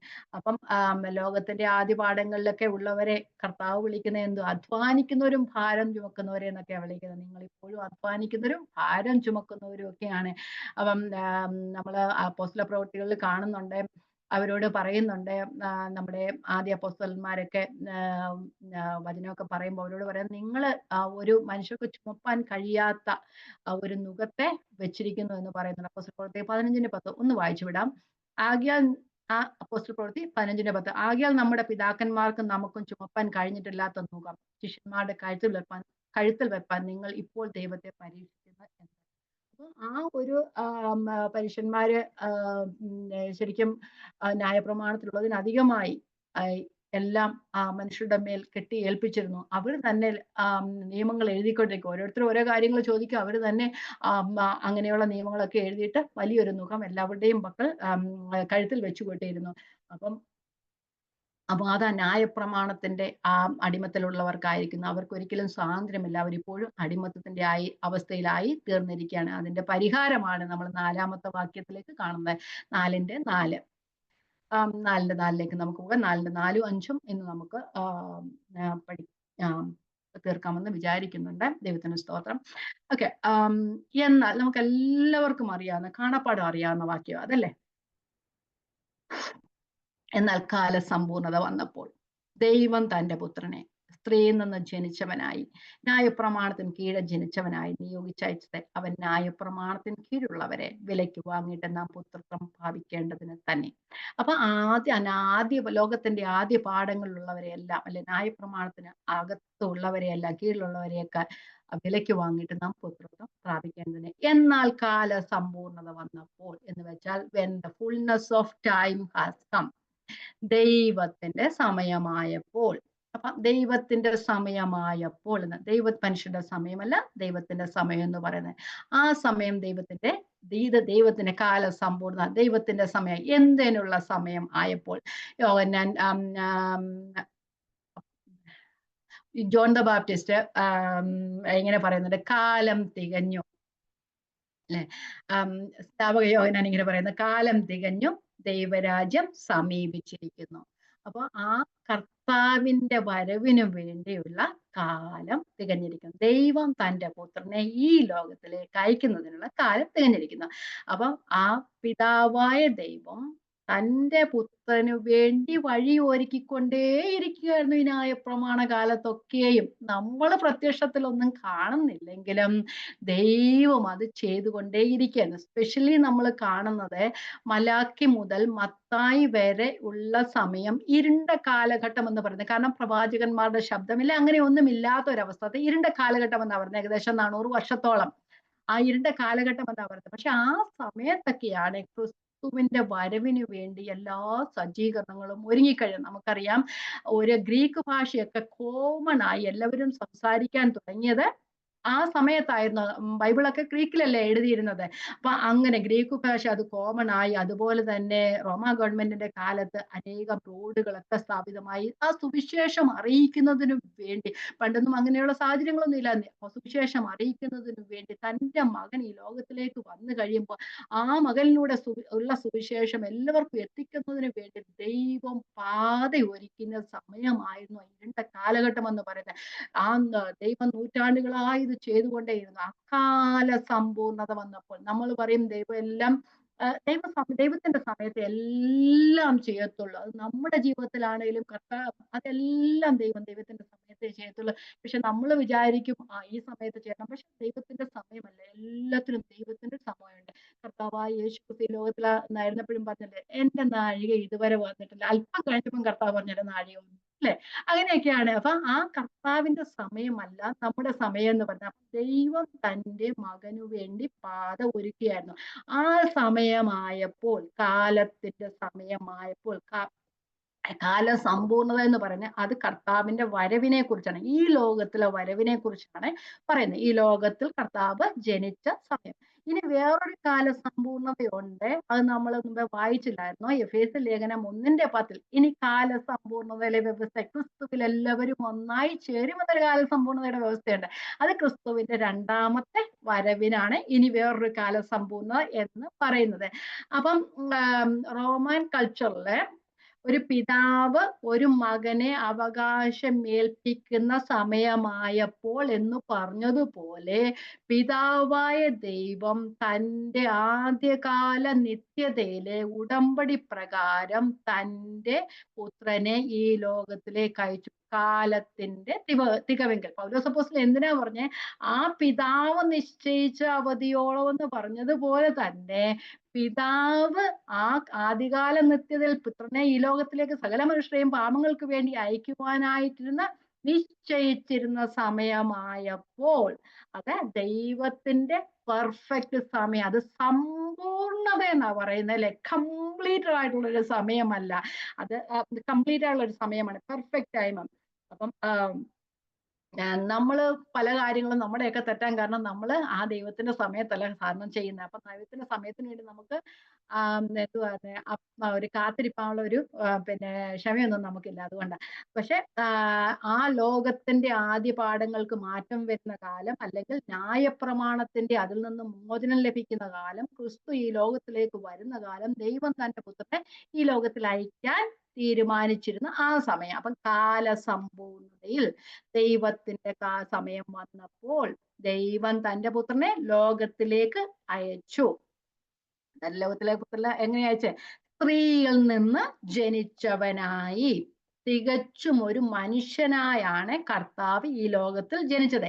അപ്പൊ അവിടെ ക്രിസ്തുവിന്റെ സ്ത്രീയിൽ നിന്ന് ജനിച്ചവനായി എന്ന് പറയുമ്പോൾ ക്രിസ്തുവിന്റെ മനുഷ്യത്വത്തെയാണ് ഇത് സൂചിപ്പിക്കുന്നത്. അപ്പം വെറും മനുഷ്യനല്ല, ദൈവപുത്രൻ മനുഷ്യനായി വെളിപ്പെട്ടു. ദൈവമായിരുന്നവൻ കംപ്ലീറ്റ് ദൈവവുമായി മനുഷ്യനുമായി എന്ന അവസ്ഥയിലേക്ക്, ഇംഗ്ലീഷിൽ അത് പറയുന്നത് ഗോഡ് മാൻ എന്നാ പറയുന്നത്. ആ ക്രിസ്തുവിന്റെ ഡ്യുവൽ നേച്ചർ, മനുഷ്യത്വവും ദൈവത്വവും ഉൾക്കൊള്ളുന്ന അവസ്ഥയ്ക്ക് പറയുന്ന ഗോഡ് മാൻ എന്ന ഡ്യുവൽ നേച്ചർ ഓഫ് ക്രൈസ്റ്റ്. ഭൂമിയിലായിരുന്നപ്പോൾ സ്ത്രീയുടെ സന്തതിയായി ജനിച്ചു, പൂർണ്ണ മനുഷ്യനായി ജനിച്ചു. സ്ത്രീയുടെ സന്തതി എന്ന് പറയുമ്പോൾ നമ്മൾ ജനസിൽ ഉൽപ്പത്തി പുസ്തകം 3:15 പറഞ്ഞ സ്ത്രീയുടെ സന്തതി പിശാചിന്റെ തലയെ സർപ്പത്തിന്റെ തലയെ തകർക്കുമെന്ന് പറയുന്നുണ്ട്. അപ്പം സ്ത്രീയുടെ സന്തതി എന്ന് പറയുവാനായിട്ട് കാരണം പുരുഷനാൽ അല്ലാതെ ഉൽപാദിതമായത്. ക്രിസ്തു അല്ല, യേശു കർത്താവ് ഈ ലോകത്തിൽ ജനിച്ചത് സ്വാഭാവികമായ ഒരു ജനനത്താൽ അല്ല, പരിശുദ്ധാത്മാവിനാൽ സ്ത്രീയുടെ സന്തതിയായി ജനിച്ചു. മത്തായി സുവിശേഷം അതിനുമ്പേ യെശയ്യാവ് 7:14 ഞാൻ വായിച്ചു നോക്കാം. കന്യക ഗർഭിണിയായ ഒരു മകനെ പ്രസവിക്കും, അല്ലെ? യെശയ്യാവ് 7:14. അതുകൊണ്ട് കർത്താവ് തന്നെ നിങ്ങൾക്കൊരടയാളം തരും, കന്യക ഗർഭിണിയായ ഒരു മകനെ പ്രസവിക്കും, അവൻ ഇമ്മാനുവേൽ എന്ന് പേർ വിളിക്കുന്നു. പറഞ്ഞാൽ ദൈവം നമ്മോട് കൂടെ, ദൈവം മനുഷ്യനോട് കൂടെ വസിക്കുന്ന അവസ്ഥയിലായിത്തീരും. മത്തായി 1:20 മുതലുള്ള വാക്യങ്ങൾ, മത്തായി 1:20 മുതലുള്ള വാക്യങ്ങൾ. ഇങ്ങനെ നനച്ചിരിക്കുമ്പോൾ കർത്താവിന്റെ ദൂതൻ അവന് സ്വപ്നത്തിൽ പ്രത്യക്ഷനായി യോസഫിന്, ദാവീദിന്റെ മകനായ യോസഫെ, നിന്റെ ഭാര്യയായ മറിയെ ചേർത്തുകൊള്ളുവാൻ ശങ്കിക്കേണ്ട, അവളിൽ ഉൽപാദിതമായത് പരിശുദ്ധാത്മാവിനാലാകുന്നു. അവൾ ഒരു മകനെ പ്രസവിക്കും, അവൻ തന്റെ ജനത്തെ അവരുടെ പാപങ്ങളിൽ നിന്ന് രക്ഷിക്കാനിരിക്കൊണ്ട് അവന് യേശു എന്ന് പേരിടണം എന്ന് പറഞ്ഞു. കന്യക ഗർഭിണിയായി ഒരു മകനെ പ്രസവിക്കും, അവന് ദൈവം നമ്മോട് കൂടെ എന്നർത്ഥമുള്ള ഇമ്മാനുവേൽ എന്ന് പേർ വിളിക്കും. അത് കഴിഞ്ഞിട്ട് ലൂക്കോസിന്റെ സുവിശേഷം നമുക്കൊന്ന് വായിക്കാം. ലൂക്കോസിൻ 1:32 പെട്ടെന്ന് വായിച്ചു വിടാം. 1:32. അവൻ വലിയവനാകും, അത്യുന്നതന്റെ പുത്രൻ എന്ന് വിളിക്കപ്പെടും, കർത്താവായ ദൈവം അവന്റെ പിതാവായ ദാവീദിന്റെ സിംഹാസനം അവന് കൊടുക്കും, അവൻ യാക്കോബ് ഗൃഹത്തിന് എന്നേക്കും രാജാവായിരിക്കും, അവന്റെ രാജ്യത്തിന് അവസാനമുണ്ടാകുകയില്ല. അപ്പം മറിയ ചോദിക്കുന്നുണ്ട്, മറിയ ദൂതനോട്, ഞാൻ പുരുഷനെ അറിയാകിയാൽ ഇതെങ്ങനെ സംഭവിക്കും? അതിന് ദൂതൻ, പരിശുദ്ധാത്മാവ് നിന്റെ മേൽ വരും, അത്യുന്നതന്റെ ശക്തി നിന്റെ മേൽ നിഴലിടും, ആകിയാൽ ഉത്ഭവിക്കുന്ന വിശുദ്ധ പ്രജ ദൈവപുത്രൻ എന്ന് വിളിക്കപ്പെടും. അപ്പൊ സ്ത്രീയുടെ സന്തതിയായി ജനിച്ചു, പുരുഷന്റെ സാമീപ്യമില്ലാതെ സ്ത്രീയിൽ നിന്ന് പരിശുദ്ധാത്മാവിനാൽ ഉൽപാദമായത്. അപ്പം കർത്താവായ യേശു ക്രിസ്തു ഈ ലോകത്തിലേക്ക് വന്നത് കന്യകയുടെ സന്തതിയെ. അപ്പം ദൈവം ആയവൻ ഒരു മനുഷ്യനായി ഈ ഭൂമിയിലേക്ക് ഇറങ്ങി. അപ്പം ദൈവത്തിന്റെ ആളത്വം മനുഷ്യനിലേക്ക് ഇറങ്ങി ദൈവത്തിന്റെ ആളത്വം മുഴുവനായും മനുഷ്യനിലേക്ക് ഇറങ്ങി വന്ന അവസ്ഥയാണ് ആ ക്രിസ്തു ഈ ലോകത്തിൽ പൂജാതനായത്. അപ്പം കർത്താവ് യേശു ക്രിസ്തു ഈ ലോകത്തിൽ വന്നപ്പോൾ ദൈവം മുഴുവനായി മനുഷ്യനിലേക്ക് ഇറങ്ങി വന്ന് 100% മനുഷ്യനും 100% ദൈവവും ആയിരുന്നു. കർത്താവായ യേശു ക്രിസ്തുവിന്റെ ജനനം കന്യകയിൽ നിന്നുള്ള ജനനം എന്ന് മാത്രമായിരുന്നില്ല, അത് തന്നെയായിരുന്നില്ല അതിന്റെ പ്രത്യേകത എന്ന് പറയുന്നത്. മനുഷ്യന്റെ പാപത്തിന് പരിഹാരമായി ഒരു ദൈവത്താൽ അയക്കപ്പെട്ടവൻ, പൂർണ്ണ ദൈവവുമായിരുന്നവൻ. കാരണം ഒരു പാപിയായ മനുഷ്യനെ രക്ഷിപ്പാൻ ഒരു മനുഷ്യൻ ഒരിക്കലും കഴിയുകയില്ല. അപ്പൊ ഒരു മനുഷ്യനായി പാവമില്ലാതെ ജനിച്ചെന്ന് പറഞ്ഞാലും ആ മനുഷ്യൻ ഒരിക്കലും എല്ലാവരും ജയിക്കുന്നില്ല. എന്നാലും ഒരു മനുഷ്യനെ രക്ഷിക്കാൻ കഴിയാത്ത കൊണ്ട് ദൈവത്തിന് മാത്രമേ മനുഷ്യനെ രക്ഷിപ്പാൻ കഴിയത്തുള്ളൂ. അതുകൊണ്ട് ദൈവമായിരുന്ന പൂർണ്ണ മനുഷ്യനായി ഈ ലോകത്തിലേക്ക് വന്നു. അപ്പൊ യേശുവിന്റെ മരണം കന്യകയിലൂടെ ഉണ്ടായ, സ്ത്രീയിലൂടെ ഉണ്ടായ ജനനം മാത്രമായിരുന്നില്ല. ദൈവമായിരുന്നവൻ പൂർണ്ണ മനുഷ്യനായി ഈ ലോകത്തിലേക്ക് വെളിപ്പെട്ടു. ആ മനുഷ്യരാശിയുടെ വിടുതലിന് ആ ഒരു കംപ്ലീറ്റ് ഒരു പരിഹാര മാർഗമായിരുന്നു. പണ്ടത്തെ യാഗങ്ങളും മറ്റുള്ള കാര്യങ്ങളെല്ലാം തൽക്കാലത്തേക്കുള്ള പരിഹാര മാർഗം, പാപത്തിന് പരിഹാര മാർഗമായിട്ട് കൊടുത്തിരുന്നു. എങ്കിലും ഇവിടെ കർത്താവായ യേശു ക്രിസ്തു ഈ ലോകത്തിലേക്ക് വന്ന മാനവരാശിയുടെ പാപത്തിനു വേണ്ടി മരിച്ചപ്പോൾ അത് കംപ്ലീറ്റ് അറ്റോൺമെന്റ് ആയിരുന്നു. അത് പൂർണ്ണമായിരുന്നു. കാരണം പൂർണ്ണ മനുഷ്യനും പൂർണ്ണ ദൈവവുമായിരുന്നു. ഒരു മനുഷ്യനെ രക്ഷിപ്പാൻ കഴിയുകയില്ല. ദൈവമായിരുന്നവൻ ഈ ലോകത്തിലേക്ക് വന്ന സകല മനുഷ്യരുടെയും പാപങ്ങൾ തന്റെ മേൽ ഏറ്റെടുത്ത് നമുക്ക് വേണ്ടി യാഗമായി തീർന്നു. അത് ക്രിസ്തുവിന്റെ മരണം എന്ന് പറയുന്നത് സകല മനുഷ്യർക്കും പാപത്തിന് പരിഹാര മാർഗമാണ്. അത് അമൂല്യമായതാണ്. കാരണം ദൈവമായിരുന്നവനാണ് മനുഷ്യനായി വെളിപ്പെട്ട് മനുഷ്യന്റെ പാപങ്ങളെ എല്ലാം ഏറ്റെടുത്തത്. ക്രിസ്തുവിന്റെ രക്തം സകല പാപങ്ങളെയും മോചിപ്പാൻ മതിയായതാണ്. കാരണം ദൈവമായിരുന്നവനാണ്. അപ്പൊ അത് അമൂല്യമായതാണ്. അന്ന് ഇതുവരെ ജനിച്ചവരുടെ പാപങ്ങളെയും ഇനി ജനിക്കാനിരിക്കുന്നവരുടെ പാപങ്ങളെയും മോചിപ്പാൻ തക്കവണ്ണം അമൂല്യമായതാണ്. അത്രയും വിലയേറിയതാണ് കർത്താവിന്റെ രക്തം എന്ന് പറയുന്നത്. അപ്പൊ നമ്മളെ യോഹന്നാന്റെ സുവിശേഷത്തിൽ ഇങ്ങനെ പറയുന്നു, ആദിയിൽ വചനമുണ്ടായിരുന്നു, വചനം ദൈവത്തോട് കൂടെയായിരുന്നു, വചനം ദൈവമായിരുന്നു. അപ്പോൾ ആദിയിൽ വചനമായിരുന്നവൻ, ആദിയിൽ ദൈവമായിരുന്നവൻ, 1:14 വചനം ജഡമായി തീർന്നു, കൃപയും സത്യവും നിറഞ്ഞവനായി നമ്മുടെ ഇടയിൽ പാർത്തു. 1:18 ഇങ്ങനെ പറഞ്ഞു, ദൈവത്തെ ആരും ഒരു നാളും കണ്ടിട്ടില്ല, പിതാവിന്റെ മടിയിലിരിക്കുന്ന ഏകജാതനായ പുത്രൻ അതിനെ വെളിപ്പെടുത്തിയിരിക്കുന്നു. അപ്പൊ ദൈവത്തിന്റെ കാലസമ്പൂർണ്ണതയിൽ ദൈവം തന്റെ പുത്രനെ ഈ ലോകത്തിൽ അയച്ചു. എങ്ങനെയാണ്? സ്ത്രീയുടെ സന്തതിയായി ജനിച്ചു. അപ്പൊ അങ്ങനെ പറഞ്ഞു വരുമ്പോൾ കർത്താവ് കാലസമ്പൂർണ്ണതയിൽ ദൈവത്തിന്റെ സമയത്താണ് കർത്താവായ യേശു ക്രിസ്തു ഭൂമിയിലേക്ക് വന്നത്. പക്ഷെ അപ്പൊ നമ്മൾ നോക്കിക്കഴിഞ്ഞാൽ മറിയയുടെയും യോസഫിന്റെയും സമയമൊക്കെ ദൈവം നിശ്ചയിച്ച സമയത്തല്ലായിരുന്നോ? അല്ലെ? അതുപോലെ നമ്മുടെ ഓരോരുത്തരുടെയും ജനനവും ദൈവം നിശ്ചയിച്ച സമയമാണ്. സമയം തെറ്റി ആരും ഈ ഭൂമിയിലേക്ക് വന്നിട്ടില്ല. ക്രിസ്തീയ ഭവനത്തിൽ ജനിപ്പാൻ ദൈവം നമുക്ക് കൃപ തന്ന ദൈവത്തിന്റെ കൃപയ്ക്കായി സ്തോത്രം. അപ്പം അവിടെ സ്ത്രീയിൽ നിന്ന് ജനിച്ചവനായി, ഇച്ചിരി വേഗത്തിൽ പോകാൻ നമുക്ക് ഈ വാക്യം തീർക്കണം. ന്യായപ്രമാണത്തിന് കീഴെ ജനിച്ചവനായി, കീഴെ ജനിച്ചവനായി നിയോഗിച്ചയച്ചവെന്ന് പറഞ്ഞ ഒരു ദൗത്യത്തോടെ അയച്ചവൻ. എന്തുവായിരുന്നു ദൗത്യം? പാപങ്ങളെ മോചിക്കുന്നതിന് വേണ്ടി, സകല മനുഷ്യരാശിയുടെയും പാപങ്ങൾക്ക് മോചനം. അപ്പം ന്യായപ്രമാണത്തിന് കീഴെ ജനിച്ചവനായി. എങ്ങനെയാ ന്യായപ്രമാണത്തിന് കീഴെ ജനിച്ചവനായി? ഭൂമിയിൽ ജനിച്ചൊരു ഇസ്രയേലിയനായിട്ടാണ്, അല്ലെങ്കിൽ ഒരു യഹൂദനായിട്ടായിരുന്നു കർത്താവ് ജനിച്ചത്, അല്ലെ? അങ്ങനെ ജനിച്ചപ്പോൾ അവൻ കർത്താവ് ന്യായപ്രമാണത്തിന് കീഴെ ജനിച്ചവനായി തീർന്നു. ദൈവപുത്രൻ എന്ന നിലയിൽ ദൈവം ഒരിക്കലും, കർത്താവ് യേശു ക്രിസ്തു ഒരിക്കലും ന്യായപ്രമാണത്തിന് കീഴിലായിരുന്നില്ല. കാരണം എന്താ ന്യായപ്രമാണത്തിന് കീഴിലായിരുന്നില്ല എന്ന് പറയാൻ കാരണം? കർത്താവ് ദൈവമല്ലേ ന്യായപ്രമാണം കൊടുത്തത്. അപ്പൊ ഒരിക്കലും ദൈവത്തിന് ന്യായപ്രമാണത്തിന് കീഴിലാകാൻ കഴിയത്തില്ലായിരുന്നു. പക്ഷെ ആ ന്യായപ്രമാണത്തിന്റെ കീഴിൽ ജനിച്ചവനായി, ആ ഒരു സമൂഹത്തിൽ ജനിച്ചവനായി, പക്ഷെ മനുഷ്യത്വം ഏറ്റെടുത്ത കർത്താവ് അതെല്ലാം അനുസരിച്ചു, അല്ലെ?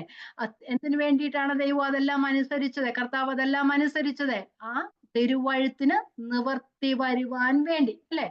ആ തിരുവഴുത്തിന്റെ ക്രിസ്തു ന്യായപ്രമാണത്തിന്റെ അവസാനമാകുന്നു എന്ന് പറഞ്ഞില്ലേ? അപ്പൊ ന്യായപ്രമാണത്തിന്റെ നീതി നിവർത്തിയാകുവാൻ വേണ്ടിയിട്ട്, ആ തിരുവഴുത്തിന്റെ നീതി നിവർത്തിയാകുവാൻ വേണ്ടിയിട്ട് നമ്മളെ യോഹന്നാന്റെ സുവിശേഷം 8-ാം അധ്യായം 46-ാം വാക്യത്തില് ഇങ്ങനെ കർത്താവ് ചോദിക്കുന്നുണ്ട്, പാപത്തെ കുറിച്ച് എനിക്ക് ആർ ബോധം വരുത്തുമെന്ന് ചോദിക്കുന്നുണ്ടല്ലേ, വായിക്കുന്നില്ല. പാപത്തെ കുറിച്ച് എനിക്ക് ആർ ബോധം വരുത്തുമെന്ന് പറയും. നമുക്ക് സമയമില്ല, മുന്നോട്ട് പോകാം.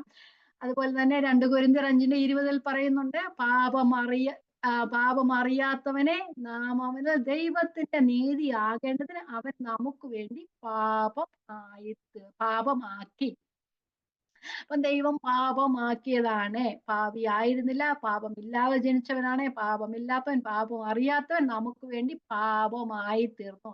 എബ്രായ ലേഖനം 8:4 എബ്രായ ലേഖനം 4:15 ഇങ്ങനെ പറയുന്നു, നമുക്കുള്ള മഹാപുരോഹിതൻ പാപമൊഴികെ സർവത്തിലും നമുക്ക് തുല്യനായി തീർന്നു. നമുക്കുള്ള മഹാപുരോഹിതൻ നമ്മളുടെ ബലഹീനതകളെ സഹതാപം കാണിപ്പാൻ കഴിവാത്തവനല്ല, പാപമൊഴികെ സർവത്തിലും നമുക്ക് തുല്യനായി പരീക്ഷിക്കപ്പെട്ടവനാണ്. അപ്പൊ പാപമില്ലാത്തവൻ, പാപം ചെയ്യാത്തവൻ നമ്മളുടെ പാപങ്ങളെ ഏറ്റെടുത്ത് അവയെ തന്റെ ശരീരത്തിൽ വഹിച്ച് നമ്മുടെ പാപത്തിന്റെ ശിക്ഷ തന്റെ ശരീരത്തിൽ ഏറ്റുകൊണ്ട് നമുക്ക് വേണ്ടി യാഗമായി തീർന്നു. അപ്പൊ ന്യായപ്രമാണത്തിന് കീഴെ ജനിച്ചവനായി ന്യായപ്രമാണം അനുഷ്ഠിച്ച് തിരുവഴുത്തിന്റെ നീതി നിവൃത്തിയാകേണ്ടതിന് വേണ്ടി നമുക്ക് ന്യായപ്രമാണത്തിന്റെ എല്ലാ കൽപ്പനകളും അനുസരിച്ചു.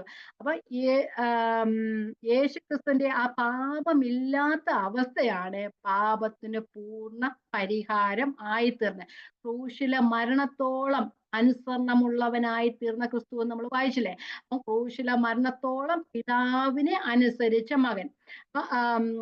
നീതിയില്ലാത്ത നമ്മളുടെ എല്ലാ നമ്മളുടെ കണക്ക് ബുക്കിൽ അനീതി മാത്രമേ ഉള്ളായിരുന്നു. അങ്ങനെ നീതിയില്ലാത്ത നമ്മളെയൊക്കെയും തന്റെ നീതി നമുക്ക് വേണ്ടി കർത്താവ് തന്നു. എനിക്ക് തോന്നുന്നില്ല ഞാന് ഓക്കെ, അത് നമുക്ക് പോകാം. 10 മിനിറ്റ് 5 മിനിറ്റ് ചിലപ്പം കൂടുതൽ എടുക്കായിരിക്കും. ഓക്കെ, അപ്പൊ നമുക്ക് റോമാലേഖനത്തിലാണ് പറയുന്നത്, നമ്മൾ ഒരിക്കലും നീതി ഇല്ലാത്തവരായിരുന്നു, അനീതി മാത്രമേ നമ്മൾ ഉണ്ടായിരുന്നു. ദൈവം നമ്മളുടെ കർത്താവിന്റെ നീതി നമുക്ക് വേണ്ടി തന്നു അല്ലെ. ക്രിസ്താവിന്റെ നീതി നമ്മളിട്ട് നമ്മൾ ഇമ്പ്യൂട്ട് ചെയ്തു അല്ലെ. റോമാലേഖനം 3:20 പെട്ടെന്ന് വായിച്ചു പോകാം. 3:20 വാക്യങ്ങൾ. അതുകൊണ്ട് ന്യായപ്രമാണത്തിന്റെ പ്രവൃത്തികൾ ആ ഒരു ജഡവും അവന്റെ സന്നിധി നീതീകരിക്കപ്പെടുകയില്ല. ആ ന്യായപ്രമാണത്താൽ പാപത്തിന്റെ പരിചാരം ഇപ്പോഴോ ദൈവത്തിന്റെ നീതി വിശ്വസിക്കുന്ന എല്ലാവർക്കും യേശുക്രിസ്തുവിലെ വിശ്വാസമുള്ള നീതി തന്നെ ന്യായപ്രമാണം കൂടാതെ വെളിപ്പെട്ടു വരുന്നു. അവന്റെ കൃപയാൽ, ദൈവത്തിന്റെ കൃപയാൽ ക്രിസ്തു യേശുവിലെ വീണ്ടെടുപ്പ് മൂലം സൗജന്യമായി അത്രേ നീതീകരിക്കപ്പെടുന്നു. വിശ്വസിക്കുന്നവർക്ക് അവൻ തന്റെ രക്തം മൂലം പ്രായശ്ചിത്തമാക്കുവാൻ ദൈവം അവനെ പരസ്യമായി നിർത്തിയിരിക്കുന്നു. ദൈവം തന്റെ പുറമേൽ മുൻകഴിഞ്ഞ പാപങ്ങളെ ശിക്ഷിക്കാതെ വിടുക നിമിത്തം തന്റെ നീതിയെ പ്രദർശിപ്പാൻ താൻ നീതിമാനും യേശുവിൽ വിശ്വസിക്കുന്നവരെ നീതീകരിക്കുന്നതാകേണ്ട ഇക്കാലത്തിന്റെ നീതി പ്രദർശിപ്പാൻ തന്നെ അങ്ങനെ ചെയ്തു. അപ്പൊ ന്യായപ്രമാണത്തിന്റെ പ്രവൃത്തി കൂടാതെ മനുഷ്യന് നീതി ലഭിച്ചു. ക്രിസ്തു ന്യായപ്രമാണത്തിന്റെ അവസാനമാകുന്നു. ന്യായപ്രമാണത്തിന് കീഴിൽ ജനിച്ചവനായി, സ്ത്രീയുടെ സന്തതി ജനിച്ചവനായി ന്യായപ്രമാണത്തിന് കീഴിലുള്ളവരെ വിലയ്ക്ക് വാങ്ങി. അപ്പം നിയോഗിച്ചയച്ച എന്തിനു വേണ്ടിയിട്ടാണ്? നമ്മെ വിലയ്ക്ക് വാങ്ങി. ആ വിലയ്ക്ക് വാങ്ങി എന്ന് പറയുമ്പോൾ അപ്പൊ ന്യായപ്രമാണം അത് അനുഷ്ഠിക്കുന്നതിൽ പിഴവ് വരുന്നവർക്ക്, ന്യായപ്രമാണത്തിന്റെ ആ കൽപ്പനകൾ അനുസരിക്കാത്തതിൽ പിഴവ് വരുന്നവർക്ക് ചെയ്യുന്ന ഒരു ശിക്ഷയായി, അല്ലെങ്കിൽ അവർക്ക് ഒരു വില ആവശ്യപ്പെട്ടു. എന്തുവാ വില ആവശ്യപ്പെട്ട? തങ്ങളുടെ മരണം അല്ലെ. ന്യായപ്രമാണം അനുസരിക്കാത്തവർക്ക് അവസാനം മരണശിക്ഷ, നിത്യനരകമാണ് അല്ലെ, കൽപ്പനകൾ അനുസരിക്കാത്തവർക്ക്. അങ്ങനെ ഇരിക്കുമ്പോൾ ദൈവത്തിന്റെ അത്ഭുതകരമായ വീണ്ടെടുപ്പിനാൽ എന്ന് പറഞ്ഞാൽ, ദൈവം ആ മനുഷ്യരെ തന്റെ പുത്രത്വത്തിന്റെ അവകാശത്തിലേക്ക് കൊണ്ടുപോകുന്നതിനായിട്ട് തന്റെ പുത്രനെ ഈ ലോകത്തിൽ അയക്കുകയും നമ്മളുടെ ഒക്കെയും ശിക്ഷ തന്റെ ശരീരത്തിൽ ഏറ്റെടുത്ത് തന്റെ ജീവനെ നമ്മൾക്ക് നമ്മളുടെ പാപത്തിന്റെ പരിഹാരത്തിന്റെ വിലയായി കൊടുത്തു. അപ്പൊ ന്യായപ്രമാണത്തിന് ഒരു വില കൊടുക്കേണ്ടിയിരുന്നു. കാരണം പാപം ചെയ്യുന്നവരെല്ലാം, അല്ലെങ്കിൽ ന്യായപ്രമാണം അനുസരിക്കാത്തവരെല്ലാം മരണയോഗ്യർ. ആ കർത്താവ് നമ്മുടെ മരണം ഏറ്റെടുത്ത് തന്റെ നമുക്ക് വേണ്ടി യാഗമായി തീർത്ത് ആ ദൈവത്തിനൊരു വീണ്ടെടുപ്പിന്റെ വില കൊടുത്തു. ആ രക്തമെന്ന് പറഞ്ഞ ജീവനെന്ന് അർത്ഥം. അപ്പം തന്റെ ജീവനാണ് നമ്മുടെ പാപ പരിഹാരത്തിനുള്ള വില. അപ്പം വിലയ്ക്ക് വാങ്ങി എന്ന് പറഞ്ഞാൽ എങ്ങനെ വിലയ്ക്ക് വാങ്ങി? തന്റെ ജീവനാൽ, തന്റെ രക്തത്താൽ നമ്മെ വിലയ്ക്ക് വാങ്ങി. അപ്പൊ ആ ഒരു തന്റെ ജീവനാണ് നമുക്ക് വേണ്ടി കൊടുത്ത വില എന്ന് പറയുന്നത്. ഞാൻ ഇങ്ങനെ ഒരു കാര്യം ഇവിടെ എഴുതി വെച്ചിട്ടുണ്ട്. പ്രകൃതിയാൽ ദൈവപുത്രനായ ക്രിസ്തു മനുഷ്യപുത്രനായത് പ്രകൃതിയാൽ മനുഷ്യപുത്രനായ നാം ദൈവപുത്രനാകുവാൻ വേണ്ടിയാണ്. പ്രകൃതിയാൽ ദൈവപുത്രനായ ക്രിസ്തു, സ്വഭാവത്താൽ ദൈവപുത്രനായവൻ മനുഷ്യപുത്രനായി തീർന്നത് സ്വഭാവത്താൽ പാപികളായിരുന്ന നമ്മളെ, അല്ലെങ്കിൽ മനുഷ്യപുത്രനായിരുന്നവരെ ദൈവപുത്രനാക്കാനാണ്. അപ്പൊ ദൈവപുത്രനായവൻ മനുഷ്യപുത്രനായി എന്തിനു വേണ്ടിയിട്ടാണ്? മനുഷ്യപുത്രനായിരുന്ന നമ്മളെ ദൈവപുത്രനാക്കി തീർക്കുവാൻ വേണ്ടി. വലിയൊരു കൈമാറ്റമാണ്, അല്ലെങ്കിൽ ഒരു കൈമാറ്റമാണ് ക്രൂശിൽ നടന്നത്. നമ്മെ വിലയ്ക്ക് വാങ്ങിയിട്ട് നമ്മെ സ്വതന്ത്രരാക്കി. വിലയ്ക്ക് വാങ്ങിയ അടിമകളെയൊക്കെ എങ്ങനെ വിലയ്ക്ക് വാങ്ങിയിട്ട് ആ യജമാന്റെ കീഴിലാക്കുകയാണ് ചെയ്യുന്നത്. പക്ഷെ ഇവിടെ സ്വഭാവത്തിന് വിരോധമായി ദൈവം നമ്മെ വിലയ്ക്ക് വാങ്ങിയിട്ട് നമ്മെ സ്വതന്ത്രരാക്കി തീർത്തു. അപ്പൊ മനുഷ്യർ അടിമകളായിരിക്കുന്നിടത്തോളം പുത്രരാകുവാൻ കഴിയുന്നതല്ല. ന്യായപ്രമാണത്തിന്റെ അടിമത്തിൽ നമ്മെ വിടുവിച്ച് ദൈവ മക്കളാക്കി തീർത്തു, ദത്തെടുത്തു. യോഹന്നാൻ 1:12 വിശ്വാസത്താൽ ദൈവ മക്കളാകുവാൻ നമുക്ക് ആ അവകാശം ലഭിച്ചു, അധികാരം ലഭിച്ചു എന്ന് പറയുന്നുണ്ട്. ഞാൻ വായിക്കുന്നില്ല. യോഹന്നാൻ 1:12. 5 മിനിറ്റ് കൊണ്ട് നമുക്ക് തീർക്കാം. കൊലോസ്യ ലേഖനം 1:12 പറയുന്നു, വിശുദ്ധന്മാർക്ക് വെളിച്ചത്തിലുള്ള അവകാശത്തിനാക്കി നമ്മെ പ്രാപ്തരാക്കി നമ്മെ ഇരുട്ടിന്റെ അധികാരത്തിൽ നിന്ന് വിടുവിച്ച് സ്നേഹസ്വരൂപനായ പുത്രന്റെ രാജ്യത്തിൽ ആക്കി വെച്ചു എന്ന് പറയുന്നത് ഒരു സ്പിരിച്വൽ നമുക്ക് അഡോപ്ഷൻ ആക്കി, ആത്മീകമായ ദത്തെടുക്കൽ. നമ്മെ ദത്തെടുത്തു. നമ്മള് പ്രകൃതിയാൽ പാപികളായിരുന്ന നമ്മെ ദൈവമക്കളായി തീരുവാൻ കർത്താവായ യേശു ക്രിസ്തു ദൈവപുത്രനായവൻ മനുഷ്യപുത്രനായി ജനിച്ചു. സ്ത്രീയുടെ സന്തതിയായി ന്യായപ്രമാണത്തിന് കീഴിൽ ജനിച്ചവനായി നമ്മെ വിലയ്ക്ക് വാങ്ങിയിട്ട് നാം പുത്രനായി തീരേണ്ടതിന് തന്നെ. ഓക്കെ, നമ്മളെ ആത്മീകരമായ ഒരു ദത്തെടുക്കലായിരുന്നു നമ്മെ ദൈവമക്കളാക്കി തീർത്തു. റോമാലേഖനം 8:15-16 ഇങ്ങനെ പറയുന്നു, നിങ്ങൾ പിന്നെയും ഭയപ്പെടേണ്ടത് ദാസ്യത്തിന്റെ ആത്മാവിനെ അല്ല, അബ്ബാ പിതാവേ എന്ന് വിളിക്കുന്ന പുത്രത്തിന്റെ അവകാശത്തെ തന്നു. അങ്ങനെ നമ്മള് അവകാശികളാവുന്നു. ദൈവത്തിന്റെ അവകാശികളും ക്രിസ്തുവിന് കൂട്ടവകാശികളും നാം ആക്കി തീർത്തു. അപ്പൊ നമ്മെ റോമൻ സംസ്കാരത്തില് അഡോപ്റ്റ് ചെയ്യുമ്പോൾ അഡോപ്റ്റ് ചെയ്യുന്നവർക്ക് പൂർണ്ണ അധികാരം ഉള്ളതുപോലെ തന്നെ നമ്മെ ദൈവത്തിന്റെ ഭവനത്തിലാക്കി തീർത്തു. ക്രിസ്തുവിന്റെ ദൈവത്തിന്റെ സകല അധികാരങ്ങൾക്കും അല്ലെ അവകാശങ്ങൾക്കും അവകാശിയാക്കി തീർക്കുകയും ക്രിസ്തുവിനോടുകൂടെ കൂട്ടവകാശികളാക്കി തീർക്കാം. ആദമിൽ കിട്ടാത്ത ഒരു ഭാഗ്യ പദവിയാണ് ക്രിസ്തുവിൽ ഉള്ളവർക്ക് കിട്ടിയ. ആദമിന് ഒരിക്കലും ദൈവത്തിന്റെ മകന്റെ അവകാശം കിട്ടിയിരുന്നില്ല. ദൈവം തന്റെ പുത്രന്റെ മരണത്തിലൂടെ നമ്മെ ദത്തെടുത്തത് മൂലം ആ സ്വർഗത്തിന് അവകാശികളാക്കി. സ്വർഗത്തിൽ ക്രിസ്തുവിനുള്ളതിന് സകലത്തിനും നമ്മെ അവകാശികളാക്കി തീർത്തു. നാം ഇനി ശിശുക്കളല്ല, പ്രായപൂർത്തിയായവരാണ്. മക്കളുടെ ഒരു ശിശുക്കളുടെ അവകാശമല്ല നമുക്കുള്ള. ശിശുക്കളുടെ അവകാശം എന്തുവാ? തക്ക സമയത്ത് ആഹാരവും പിന്നെ എന്താ പറയുന്നത്, അങ്ങനെയുള്ള കാര്യങ്ങളൊക്കെ കൊടുക്കത്തേ ഉള്ളല്ലേ.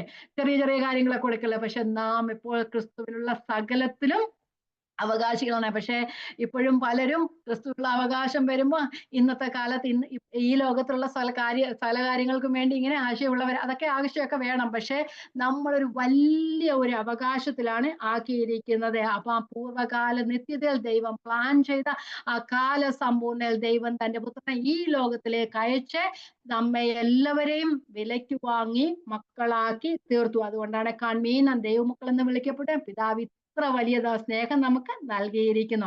എഫെസ്യ ലേഖനം 1:9-10 ഒക്കെ വാക്യങ്ങൾ നമ്മൾ വായിച്ചാണ്. ഇനി 11-ാമത്തെ വാക്യം 12-ാമത്തെ വാക്യം മാത്രം വായിച്ച് നമുക്ക് നിർത്താം. അവനിൽ നാം അവകാശവും പ്രാപിച്ചു.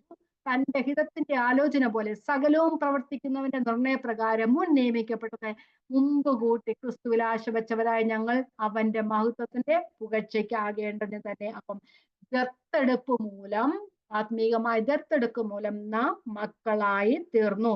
അടിമത്തിൽ നിന്ന് സ്വാതന്ത്രരായി, ഭയത്തിൽ നിന്ന് സന്തോഷത്തിന്റെ അവസ്ഥയിൽ ആയിരുന്ന കാലസമ്പൂർണത വന്നപ്പോൾ, ദൈവത്തിന്റെ സമയമായപ്പോൾ ദൈവം തന്റെ പുത്രനെ സ്ത്രീയിൽ നിന്ന് ജനിച്ചവനായി, ന്യായപ്രമാണത്തിന് കീഴെ ജനിച്ചവനായി നിയോഗിച്ചയച്ചത് നാം എല്ലാവരും പുത്രത്വം പ്രാപിക്കേണ്ടതിന് തന്നെ. ഞാൻ അവർക്ക് ഒന്നുകൂടെ വായിച്ച് നമുക്ക് അവസാനിപ്പിക്കാം. എന്നാൽ കാല സമ്പൂർണത വന്നപ്പോൾ ദൈവം തന്റെ പുത്രനെ സ്ത്രീയിൽ നിന്ന് ജനിച്ചവനായി, ന്യായപ്രമാണത്തിന് കീഴിൽ ജനിച്ചവനായി നിയോഗിച്ചയച്ച് അവൻ ന്യായപ്രമാണത്തിന് കീഴുള്ളവരെ വിലയ്ക്ക് വാങ്ങി നാം പുത്രത്വം പ്രാപിക്കാൻ തന്നെ. അപ്പൊ നാം പുത്രത്വത്തിന്റെ അവകാശത്തിലേക്ക്, ക്രിസ്തുവിലെ വിശ്വാസത്തെ നാം പുത്രത്തിന്റെ അവകാശികളായി തീർന്നു, മക്കൾ എന്ന പദവിയിലേക്ക് നാം ആയി തീർന്നു. ദൈവത്തിന്റെ സ്തോത്രം. ഈ വചനങ്ങളെ ദൈവം നമ്മെ ഓരോരുത്തരെയും അനുഗ്രഹിക്കട്ടെ.